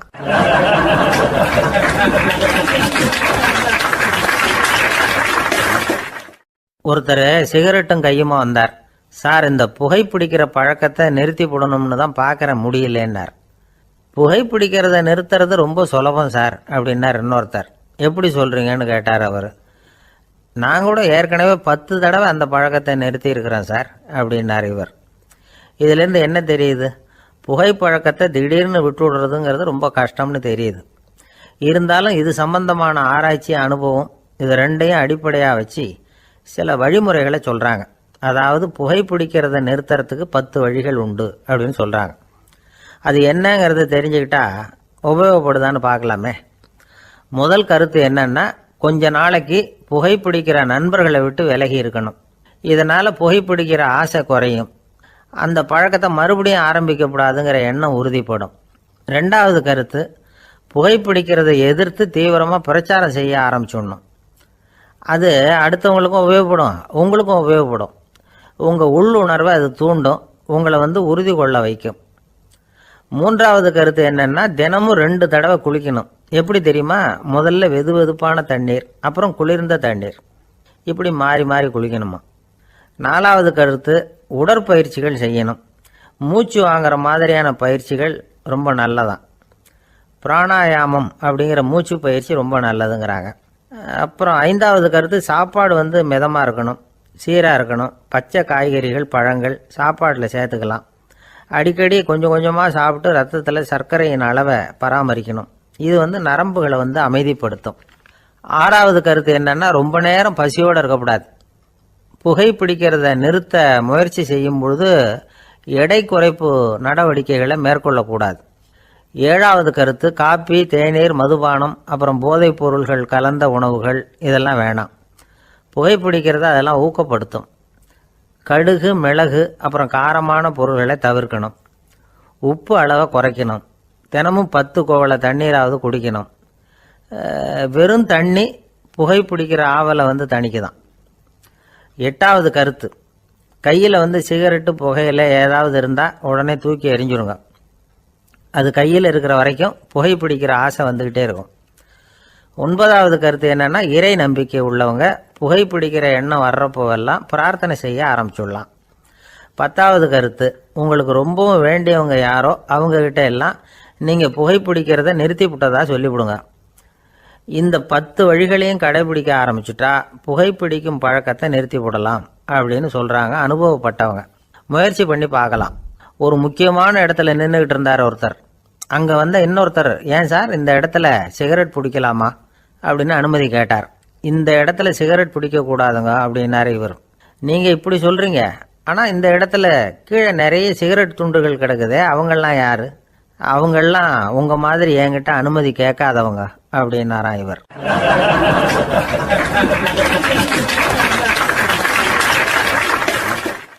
இந்த உலகத்தில் எவ்வளவோ உயிரினங்கள் இருக்குது. ஒவ்வொன்றும் ஒவ்வொரு விதமாக சண்டை போடுது. இப்போ 2 மாடு சண்டை போட்டுக்குதுன்னு வச்சுங்க, என்ன பண்ணும்? 2 முட்டிக்கும். அதுக்கு சண்டை போடுறதுக்கு ஆயுதமாக உபயோகப்படுறது அதோட கொம்பு. 2 சேவல் சண்டை போட்டுக்குதுன்னு வச்சுங்க, அதுக்கு ஆயுதமாக உபயோகப்படுறது அதோட கால் நகம். காலால் தான் அது ஒன்றோட ஒன்று சண்டை போட்டுக்கும். ஆனால் 2 மனுஷன் சண்டை போட்டுக்கிறான்னு வச்சுங்க, இவன் இன்னதை தான் ஆயுதமாக உபயோகப்படுத்துவான்னு குறிப்பிட்டு சொல்ல முடியாது. கல்லை எடுப்பான், கத்தி எடுப்பான், துப்பாக்கி எடுப்பான், என்ன வேணாலும் பண்ணுவான். வாயால் திட்டுவான், கையால் அடிப்பான், காலால் உதைப்பான், சகலகலா வல்லவன். விலங்குகள்லாம் பொதுவாக வாயை சாப்பிட்றதுக்கு மட்டும்தான் உபயோகப்படுத்துது. ஆனால் இவனுக்கு சாப்பிட்றதுக்கும் அதுதான், சாப்பிட்டு விட்டு திட்டுறதுக்கும் அதுதான். ஆனால் ஒரு விஷயத்தில் மட்டும் கெட்டிக்கிறேன். அதாவது நாம் சண்டை போட்டுக்கிட்டாலும் பரவாயில்லை, கோழிகள் சண்டை போடாமல் இருக்கணும் அப்படின்னு ஆசைப்படுறான். எதுக்காக? கோழிகள் சண்டை போடாமல் இருந்தால் நிறைய முட்டைகள் போடுமா, அதுக்காக தான் இந்த அக்கறை. கோழி பண்ணை வச்சிருக்கிறவங்களுக்கு இது ஒரு பெரிய பிரச்சனை. அதாவது பண்ணையில் இருக்கிற கோழிகளுக்குள்ளே அடிக்கடி சண்டை வந்துடும். அதனால் முட்டை உற்பத்தி குறைஞ்சிரும். சரி, இதுக்கு என்ன பண்ணுறது? பண்ணையில் போய் உட்காந்துக்கிட்டு தினமும் பஞ்சாயத்து பேசிகிட்டு இருக்க முடியுமா? அமெரிக்காவில் கோழி பண்ணை வச்சுருக்கிற ஒருத்தர் இதை பற்றி யோசனை பண்ணி பார்த்தாராம். ஒரு வழியையும் கண்டுபிடிச்சிருக்கார்.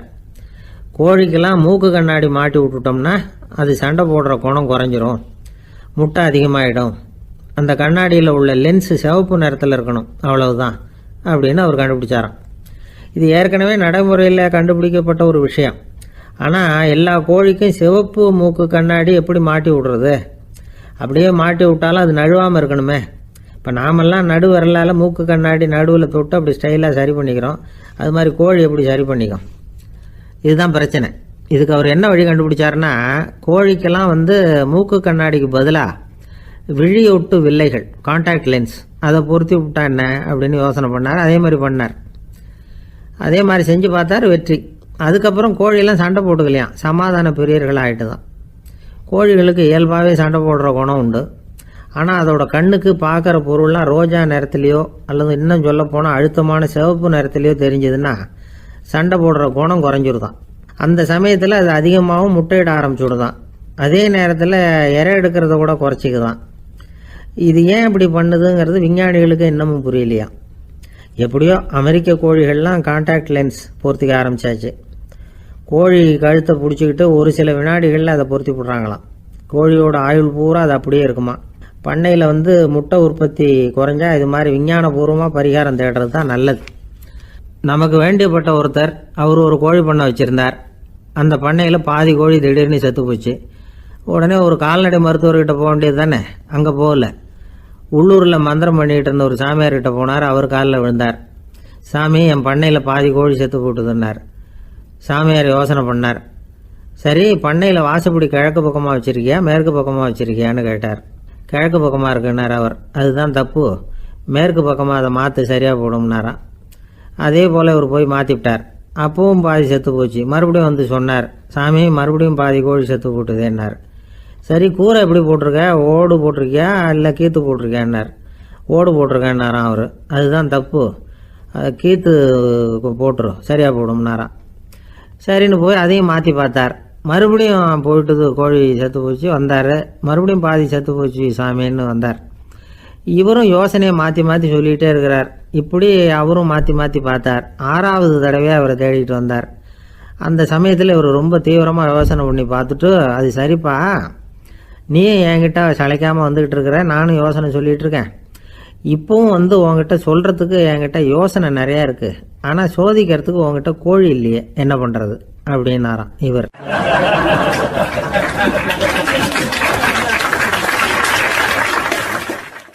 ஒரு சீன தேசத்து அரசர் இருந்தார். அவருக்கு வயசாயிட்டுது. அவருக்கு அடுத்தபடியாக அவருடைய புள்ள பட்டத்துக்கு வரணும், ஆட்சி பொறுப்பை ஏற்றுக்கணும். ஒரு நல்ல தலைவனுக்கு இருக்க வேண்டிய பண்புகள்லாம் தன்னுடைய மகனுக்கு இருக்கணும்னு விரும்பினார் அந்த அரசர். அதனால் இளவரசனை பக்கத்தில் இருந்த ஒரு குரு கிட்ட அனுப்புனார். இளவரசன் அவர்கிட்ட போய் சேர்ந்தான். அந்த குரு என்ன பண்ணார் தெரியுமா? இவனை பார்த்து சொன்னார், இதை பாருப்பா, நீ என்ன பண்ணுற, இப்போவே பக்கத்தில் இருக்கிற காட்டுக்கு போ, நடு காட்டில் போய் ஒரு இடத்துல உட்காந்துக்கோ. அங்கே என்னென்ன சத்தம்லாம் உன் காதில் விழுதுன்னு கவனித்து கேளு. உன் காதில் விழுந்த ஓசைகள் என்னென்னங்கிறத என்கிட்ட சொல்லு, அதுதான் எனக்கு தெரியணும், உனக்கு வேலையும் அதுதான் அப்படின்னு சொல்லி அனுப்பி வச்சுட்டார். இளவரசன் காட்டுக்கு போனான். குரு சொன்னபடியே ஒரு இடத்துல உட்காந்து கவனித்து கேட்டான். அதுக்கப்புறம் குருக்கிட்ட திரும்பி வந்தான். என்னென்ன சத்தம்லாம் கேட்ட அப்படின்னு கேட்டார் குரு. குருவே, காட்டில் நான் பறவைகள் சத்தம்லாம் கேட்டேன், மிருகங்களின் ஓசையையும் கேட்டேன், இதை தவிர இடி மின்னல் மழை இதுகளோட சத்தத்தையும் கேட்டேன் அப்படின்னா. குரு யோசனை பண்ணார், நீ இன்னமும் சரியாக கேட்கல, அதனால் மறுபடியும் காட்டுக்கு போ, கொஞ்ச நாள் தங்கியிருந்து கேட்டுட்டு வா அப்படின்னார். இளவரசனுக்கு ஒன்றும் புரியல. இருந்தாலும் குருவின் கட்டளையாச்சே, மறுக்க முடியுமா? உடனே அவன் மறுபடியும் காட்டுக்கு போனான். ஒரு இடத்துல உட்காந்தான். கொஞ்ச நேரம் உன்னிப்பாக கவனித்து கேட்டான். சில நாள் கழித்து குருக்கிட்ட திரும்பி வந்தான். குருவே, இந்த தடவை சில துல்லியமான சத்தங்களை எல்லாம் கேட்டான். தேனி பறக்கிற சத்தம், நீரோடையின் மெல்லிய ஓசை, இதெல்லாம் கேட்டேன்னா. குரு சிரித்தார். நீ மறுபடியும் காட்டுக்கு போ, இன்னும் சில நாள் அங்கே இரு, முழுமையாக கவனமாக கேட்டுக்கிட்டு வா அப்படின்னு சொல்லி அனுப்பி வச்சுட்டார். இளவரசனுக்கு குழப்பம் அதிகமாயிட்டுது. ஒன்றுமே புரியல. மறுபடியும் காட்டுக்கு போனான். மௌனமாக ஒரு இடத்துல உட்காந்துட்டான். அப்படியே தியானத்தில் ஆழ்ந்துட்டான். சில நாளில் அவனுக்கு இதுவரை கேட்காத ஓசைகள்லாம் கேட்க ஆரம்பிச்சிட்டுது. இதைத்தான் நான் கேட்கணும்னு என்னுடைய குரு எதிர்பார்த்துருக்கிறாருங்கிறத புரிஞ்சுக்கிட்டான். உடனே குரு கிட்ட ஓடனான். குருவே, இந்த தடவை காதுகளுக்கு கேட்க முடியாத சில ஓசைகளை கூட என்னால் உணர முடிஞ்சுது. பூ மலருகிற ஓசை, சூரியனால் பூமி சூடாகிறப்போ எழுகிற ஓசை, காலை பனித்துளி இந்த புல்லுலாம் குடிக்கிற ஓசை, இது எல்லாம் என்னால் நல்லா கேட்க முடிஞ்சுது அப்படின்னா. குருவுக்கு இப்போ தான் திருப்தி ஏற்பட்டு தான் இளவரசனை பார்த்து சொன்னார், இதை பாருப்பா, இப்போ தான் நாட்டை ஆளுகிற தகுதி உனக்கு வந்திருக்குது அப்படின்னு சொல்லி அதுக்கு விளக்கமும் கொடுத்தாராம். எந்த அரசன் தன்னுடைய மக்களின் இதயம் பேசுகிற மௌன மொழியை, மௌன வார்த்தைகளை கேட்குறானோ அவன்தான் ஆள தகுதி உள்ளவன். எந்த அரசன் தன்னுடைய மக்களின் உணர்ச்சிகளை உண்மையாக உணர்றானோ அவன்தான் முதன்மையான அரசன். போலி வார்த்தைகளை மட்டும் கேட்டுட்டு பல மௌன ராகங்களை காதில் வாங்கிக்காதவன் அரசனே இல்லை. எந்த நாட்டில் எப்போ ஒரு அரசன் தன்னுடைய மக்களின் உணர்ச்சிகளை கேட்க மறுக்கிறானோ அன்னையிலேருந்தே அந்த நாடு அழிய தொடங்குது அப்படின்னு அர்த்தம். இதுதான் அந்த குரு இளவரசனுக்கு போதிச்சது. வாயால் பேசுறத மட்டும் கேட்டு ஏமாறக்கூடாது, உணர்ச்சிகளையும் கேட்கறதுல தான் மனப்பக்குவம் உண்டாகும். மக்கள் உணர்ச்சிகளை புரிந்து கொள்ளாத அரசர்கள் நீடிச்சிருக்க முடியாது. அது மாதிரி நாடுகளில் அடிக்கடி குழப்பம் தான் உண்டாகும். அப்படி இருந்தால் அடிக்கடி ஆட்சி மாறிட்டு இருக்கும். அப்படிப்பட்ட ஒரு தேசம், அங்கே ஒரு சிறைச்சாலையில் 3 கைதிகள் பேசிக்கிட்டு இருந்தாங்க. ஒருத்தன் சொன்னான், நான் இந்த நாட்டு ராஜாவை எதிர்த்து பேசிக்கிட்டு இருந்தேன், அதனால் என்னை பிடிச்சி கொண்டாந்து இங்கே போட்டுட்டாங்க அப்படின்னு நான் ஒருத்தன்.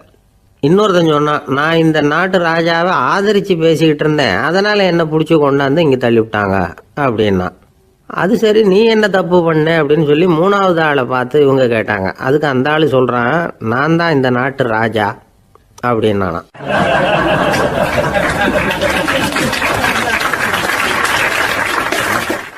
ஒரு ஊரில் ஒரு பெரிய ஞானி இருந்தார்.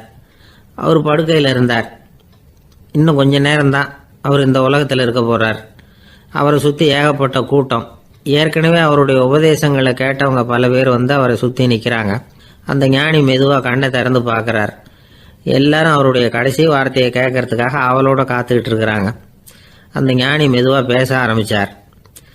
நான் என்னுடைய வாழ்நாள் பூராவும் உங்களுக்கு நிறைய போதனைகள் சொல்லிக்கிட்டு இருக்கிறேன். பேரானந்தம், மகிழ்ச்சி, தியானத்தன்மை, இதை பற்றியெல்லாம் சொல்லியிருக்கிறேன். இப்போ நான் வேற ஒரு கரைக்கு போய்கிட்டு இருக்கிறேன். நான் இனிமேல் இந்த கரையில் இருக்க மாட்டேன். நீங்கள் நான் சொன்னதையெல்லாம் கேட்டீங்க, ஆனால் எதையும் நீங்கள் நடைமுறைப்படுத்தி பார்க்கல. எல்லாம் கேட்டதோடு சரி, அதோடு விட்டுவிட்டீங்க. அப்புறம் அதை தள்ளி போட்டுக்கிட்டே வந்துட்டீங்க. மேலும் அதை தள்ளி போடுறதுல எந்த பிரயோஜனமும் கிடையாது.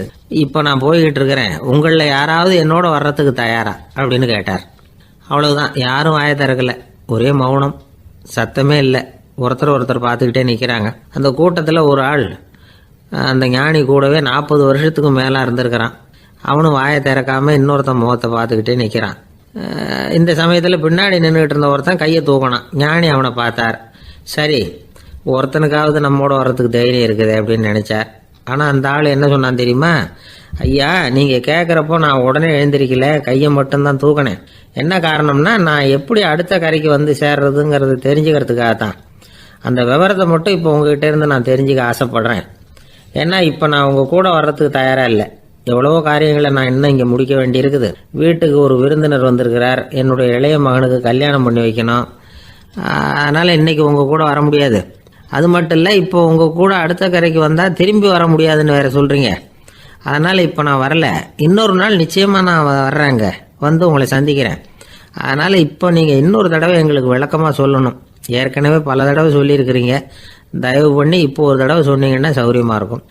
அந்த அடுத்த கரையை அடையிறது எப்படி, இப்போ ஒரு தடவை அதை விளக்கமாக சொல்லிட்டீங்கன்னா நல்லா ஞாபகப்படுத்திக்குவேன். அது சரியான சமயம் வர்றப்போ இது எனக்கு உதவியாக இருக்கும் அப்படின்னு நானா. ஆனால் உண்மை என்ன தெரியுமா? அந்த சரியான சமயம் வரவே இல்லை அப்படிங்கிறது தான் உண்மை. இப்படி அந்த கதை முடியும். இந்த கதை அந்த ஒரு ஆளுக்கு மட்டும் இல்லை, கிட்டத்தட்ட எல்லாருக்குமே அது பொருந்தும் அப்படிங்கிறாங்க விவரம் தெரிஞ்சவங்க. எல்லாருமே அந்த சரியான தருணத்துக்காக தான் காத்துக்கிட்டு இருக்கிறாங்களாம். அதுக்காக ஜோசியம் பார்க்குறாங்க, கைரேகை பார்க்குறாங்க, நாளைக்கு என்ன நடக்குங்கிற ஆவலில் எல்லாரும் காத்துக்கிட்டு இருக்கிறாங்க. ஆனால் அந்த ஒரு நாள் ஒருபோதும் வரப்போகிறதில்ல. நீங்கள் தள்ளி போடுறதுக்காக பல அர்த்தமில்லாத காரணங்களை தேடுறீங்க அப்படிங்கிறார் ஒரு ஞானி. காத்திருக்கிறதுலேயே நம்ம காலம் ஓடி போயிடுது. ஏன்னா இன்னைக்கு நாம் சிந்திக்கிறது நாளைக்கு நாம் சிந்திக்கிறது இல்லை. ஒவ்வொரு நாளும் ஒவ்வொரு மாதிரி போயிடுது. நாளைக்கு மறுநாளை பற்றியே சிந்திக்கிறோம். இப்படியே அது பாட்டுக்கு போயிடும். கரையை தொட்டு பார்க்குறது எப்போ, இதுதான் கேள்வி. நமக்கு வேண்டியப்பட்ட ஒருத்தர் ஒரு ரயில்வே பிளாட்ஃபாரத்தில் நின்றுட்டு இருக்கிறார். அங்கே இருக்கிறவங்க கிட்ட கேட்குறாராம், விசாரிக்கிறாரு. ஏங்க கிழக்க போகிற ரயில் போயிட்டுதுங்களான்னாராம். போயிட்டுதுன்னு இருக்கிறாங்க. கொஞ்ச நேரம் கழிச்சு ஏங்க மேற்க போகிற ரயில் போயிட்டுதுங்களான்னு கேட்டிருக்காரு. போயிட்டுதுங்களான் இருக்காங்க. அப்புறம் கொஞ்ச நேரம் கழிச்சு மறுபடியும் ஏங்க 10:30 மணி வண்டி போயிட்டுதான்னு கேட்டிருக்காரு. தொடர்ந்து காலையிலேருந்து சாயந்தரம் வரைக்கும் இப்படி ஒரே இடத்துல நின்றுட்டு கேட்டுக்கிட்டே இருக்கிறார். இதை பார்த்துக்கிட்டு இருந்த ஒருத்தர் அவர்கிட்ட வந்து, ஏங்க நீங்கள் எங்கே போகணும் அப்படின்னு கேட்டாராம். இவர் மெதுவாக சொன்னாராம், இந்த ரயில்வே லைனை தாண்டி அந்த பக்கம் போகணும் அப்படின்னாராம்.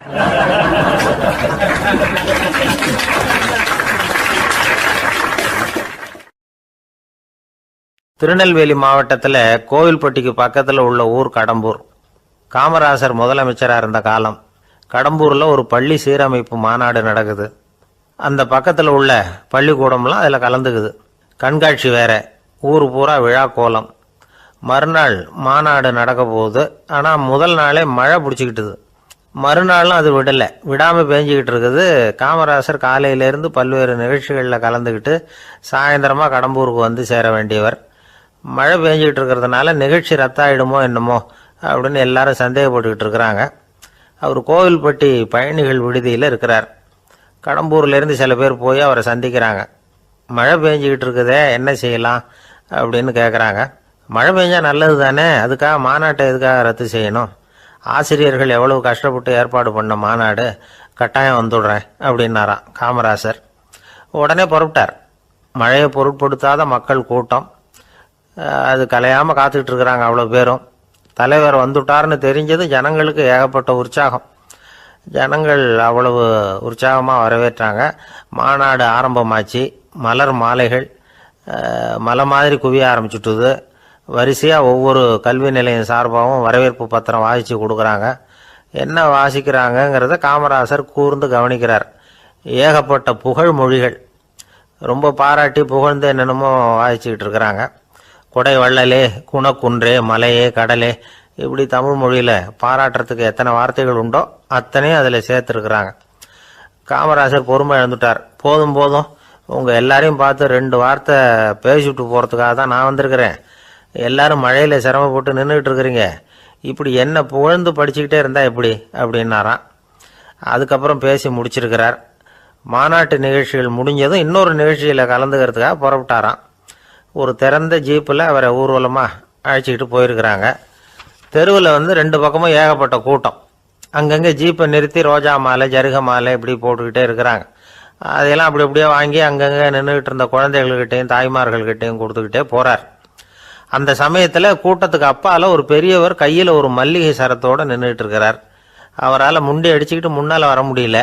காமராசர் இதை கவனிக்கிறார். அவ்வளவுதான், உடனே நிறுத்தப்பா வண்டியை அப்படிங்கிறார். ஜீப்பு நிற்கிது. டிரைவரை பார்த்து, அதோ பார், அங்கே ஒருத்தர் நிற்கிறார் பார், அவரை இங்கே அழைச்சிட்டு வா அப்படின்னாராம். கூட்டம் வழி விடுது. அந்த பெரியவரை கிட்டத்தில் அழைச்சிட்டு வர்றாங்க. காமராசர் அவரை பார்த்து, வாங்க வாங்க, நல்லா இருக்கீங்களா அப்படின்னு சத்தம் போட்டு உற்சாகமாக விசாரிக்கிறாராம். பெரியவர் கண்களில் கண்ணீர், பேச்சு வரல. மல்லிகை சரத்தை அவருக்கு போடுறார். கொஞ்ச நேரம் அவர்கிட்ட பொறுமையாக பேசிக்கிட்டு இருந்துட்டு அவரை அனுப்பி வைக்கிறார் காமராசர்.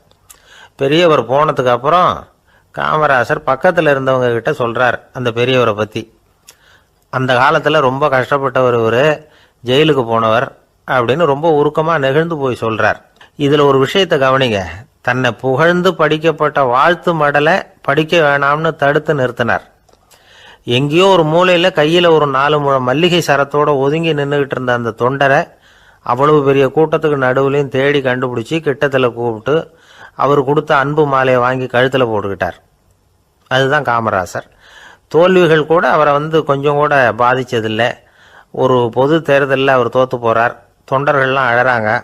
அதில் ஒருத்தர் மெதுவாக காமராசர்கிட்ட போய், என்ன தலைவரே, நீங்கள் கூட தோற்று போயிட்டீங்களே அப்படின்னு கலக்கமாக சொல்லியிருக்கிறார். அதுக்கு காமராசர், நான் கூட தோற்று போகிறதுக்கு பேர் தான்ப்பா ஜனநாயகம் அப்படின்னாராம்.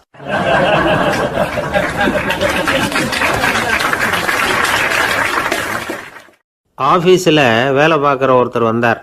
பேசாமல் ஒரு 10 நாள் லீவு போட்டுடலாமா பார்க்குறேன் அப்படின்னார். ஏன்னு கேட்டோம். என்னுடைய மேலதிகாரி ஒரு முசுடு சார், அவர்கிட்ட வேலை பார்க்குறது ரொம்ப கஷ்டமாக இருக்குது அப்படின்னார். ஆஃபீஸில் வேலை பார்க்குறவங்கெல்லாம் ஒரு விஷயத்தை நல்லா ஞாபகத்தில் வச்சுக்கணும். மேலதிகாரிங்கிறவர் ஒரு பெரிய மகான் இல்லை, அவரும் ஒரு மானிட பிறவி தான். சராசரி மனுஷனுக்குள்ள பலம் பலவீனம் 2ம் அவருக்கும் உண்டு.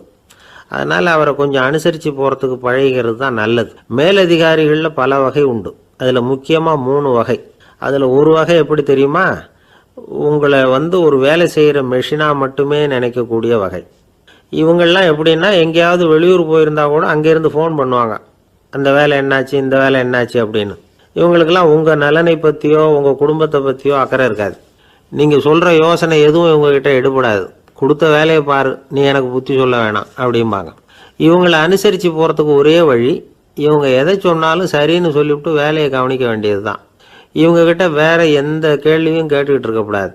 ஆமாம் சாமி போடுறது கௌரவ குறைச்சல் இல்லை, அது ஒரு அலுவலக சௌகரியம், அவ்வளவுதான். இன்னொரு வகையான மேலதிகாரிகள் எப்படி தெரியுமா? இவங்கெல்லாம் ஆஃபீஸ் வேலையை பற்றி அதிகமாக கவலைப்பட்டுக்கிட்டு இருக்க மாட்டாங்க. தங்களுடைய சொந்த இமேஜ் பாதிக்கப்படக்கூடாதுங்கிறதுலையே கவனமாக இருப்பாங்க. இவங்கெல்லாம் அடிக்கடி உங்கள் நலனை விசாரிப்பாங்க. அதே மாதிரி நீங்களும் அவரை விசாரிக்கணும்னு எதிர்பார்ப்பாங்க. இந்த ரக அதிகாரிகளுக்கெல்லாம் புது வருட வாழ்த்து அனுப்பலாம், பிறந்தநாள் வாழ்த்து அனுப்பலாம். அவருக்கு எங்கேயாவது ஒரு பாராட்டு விழா நடந்தால் முதல் வரிசையில் போய் உட்காந்து உங்கள் முகத்தை காட்டலாம். ஆஃபீஸ் வேலையை மட்டுமே பார்க்குற பணியாளர்கள் இது மாதிரி அதிகாரிகள்கிட்ட நல்ல பேர் வாங்க முடியாது. இன்னொரு வகையான மேலதிகாரிகள் உண்டு. அவங்க எப்படின்னா, ஆஃபீஸ் வேலையை பற்றியும் கவலைப்பட மாட்டாங்க, தனக்கு கீழே வேலை பார்க்குறவங்கள பற்றியும் கவலைப்பட மாட்டாங்க. எக்காரணம் கொண்டும் தன்னுடைய பொசிஷனுக்கு ஆபத்து வந்துடக்கூடாதுன்னே நினைக்கக்கூடியவங்க இவங்க. இவங்களால் கடுமையான வேலை செய்யவும் முடியாது, தீர்மானிக்கவும் முடியாது.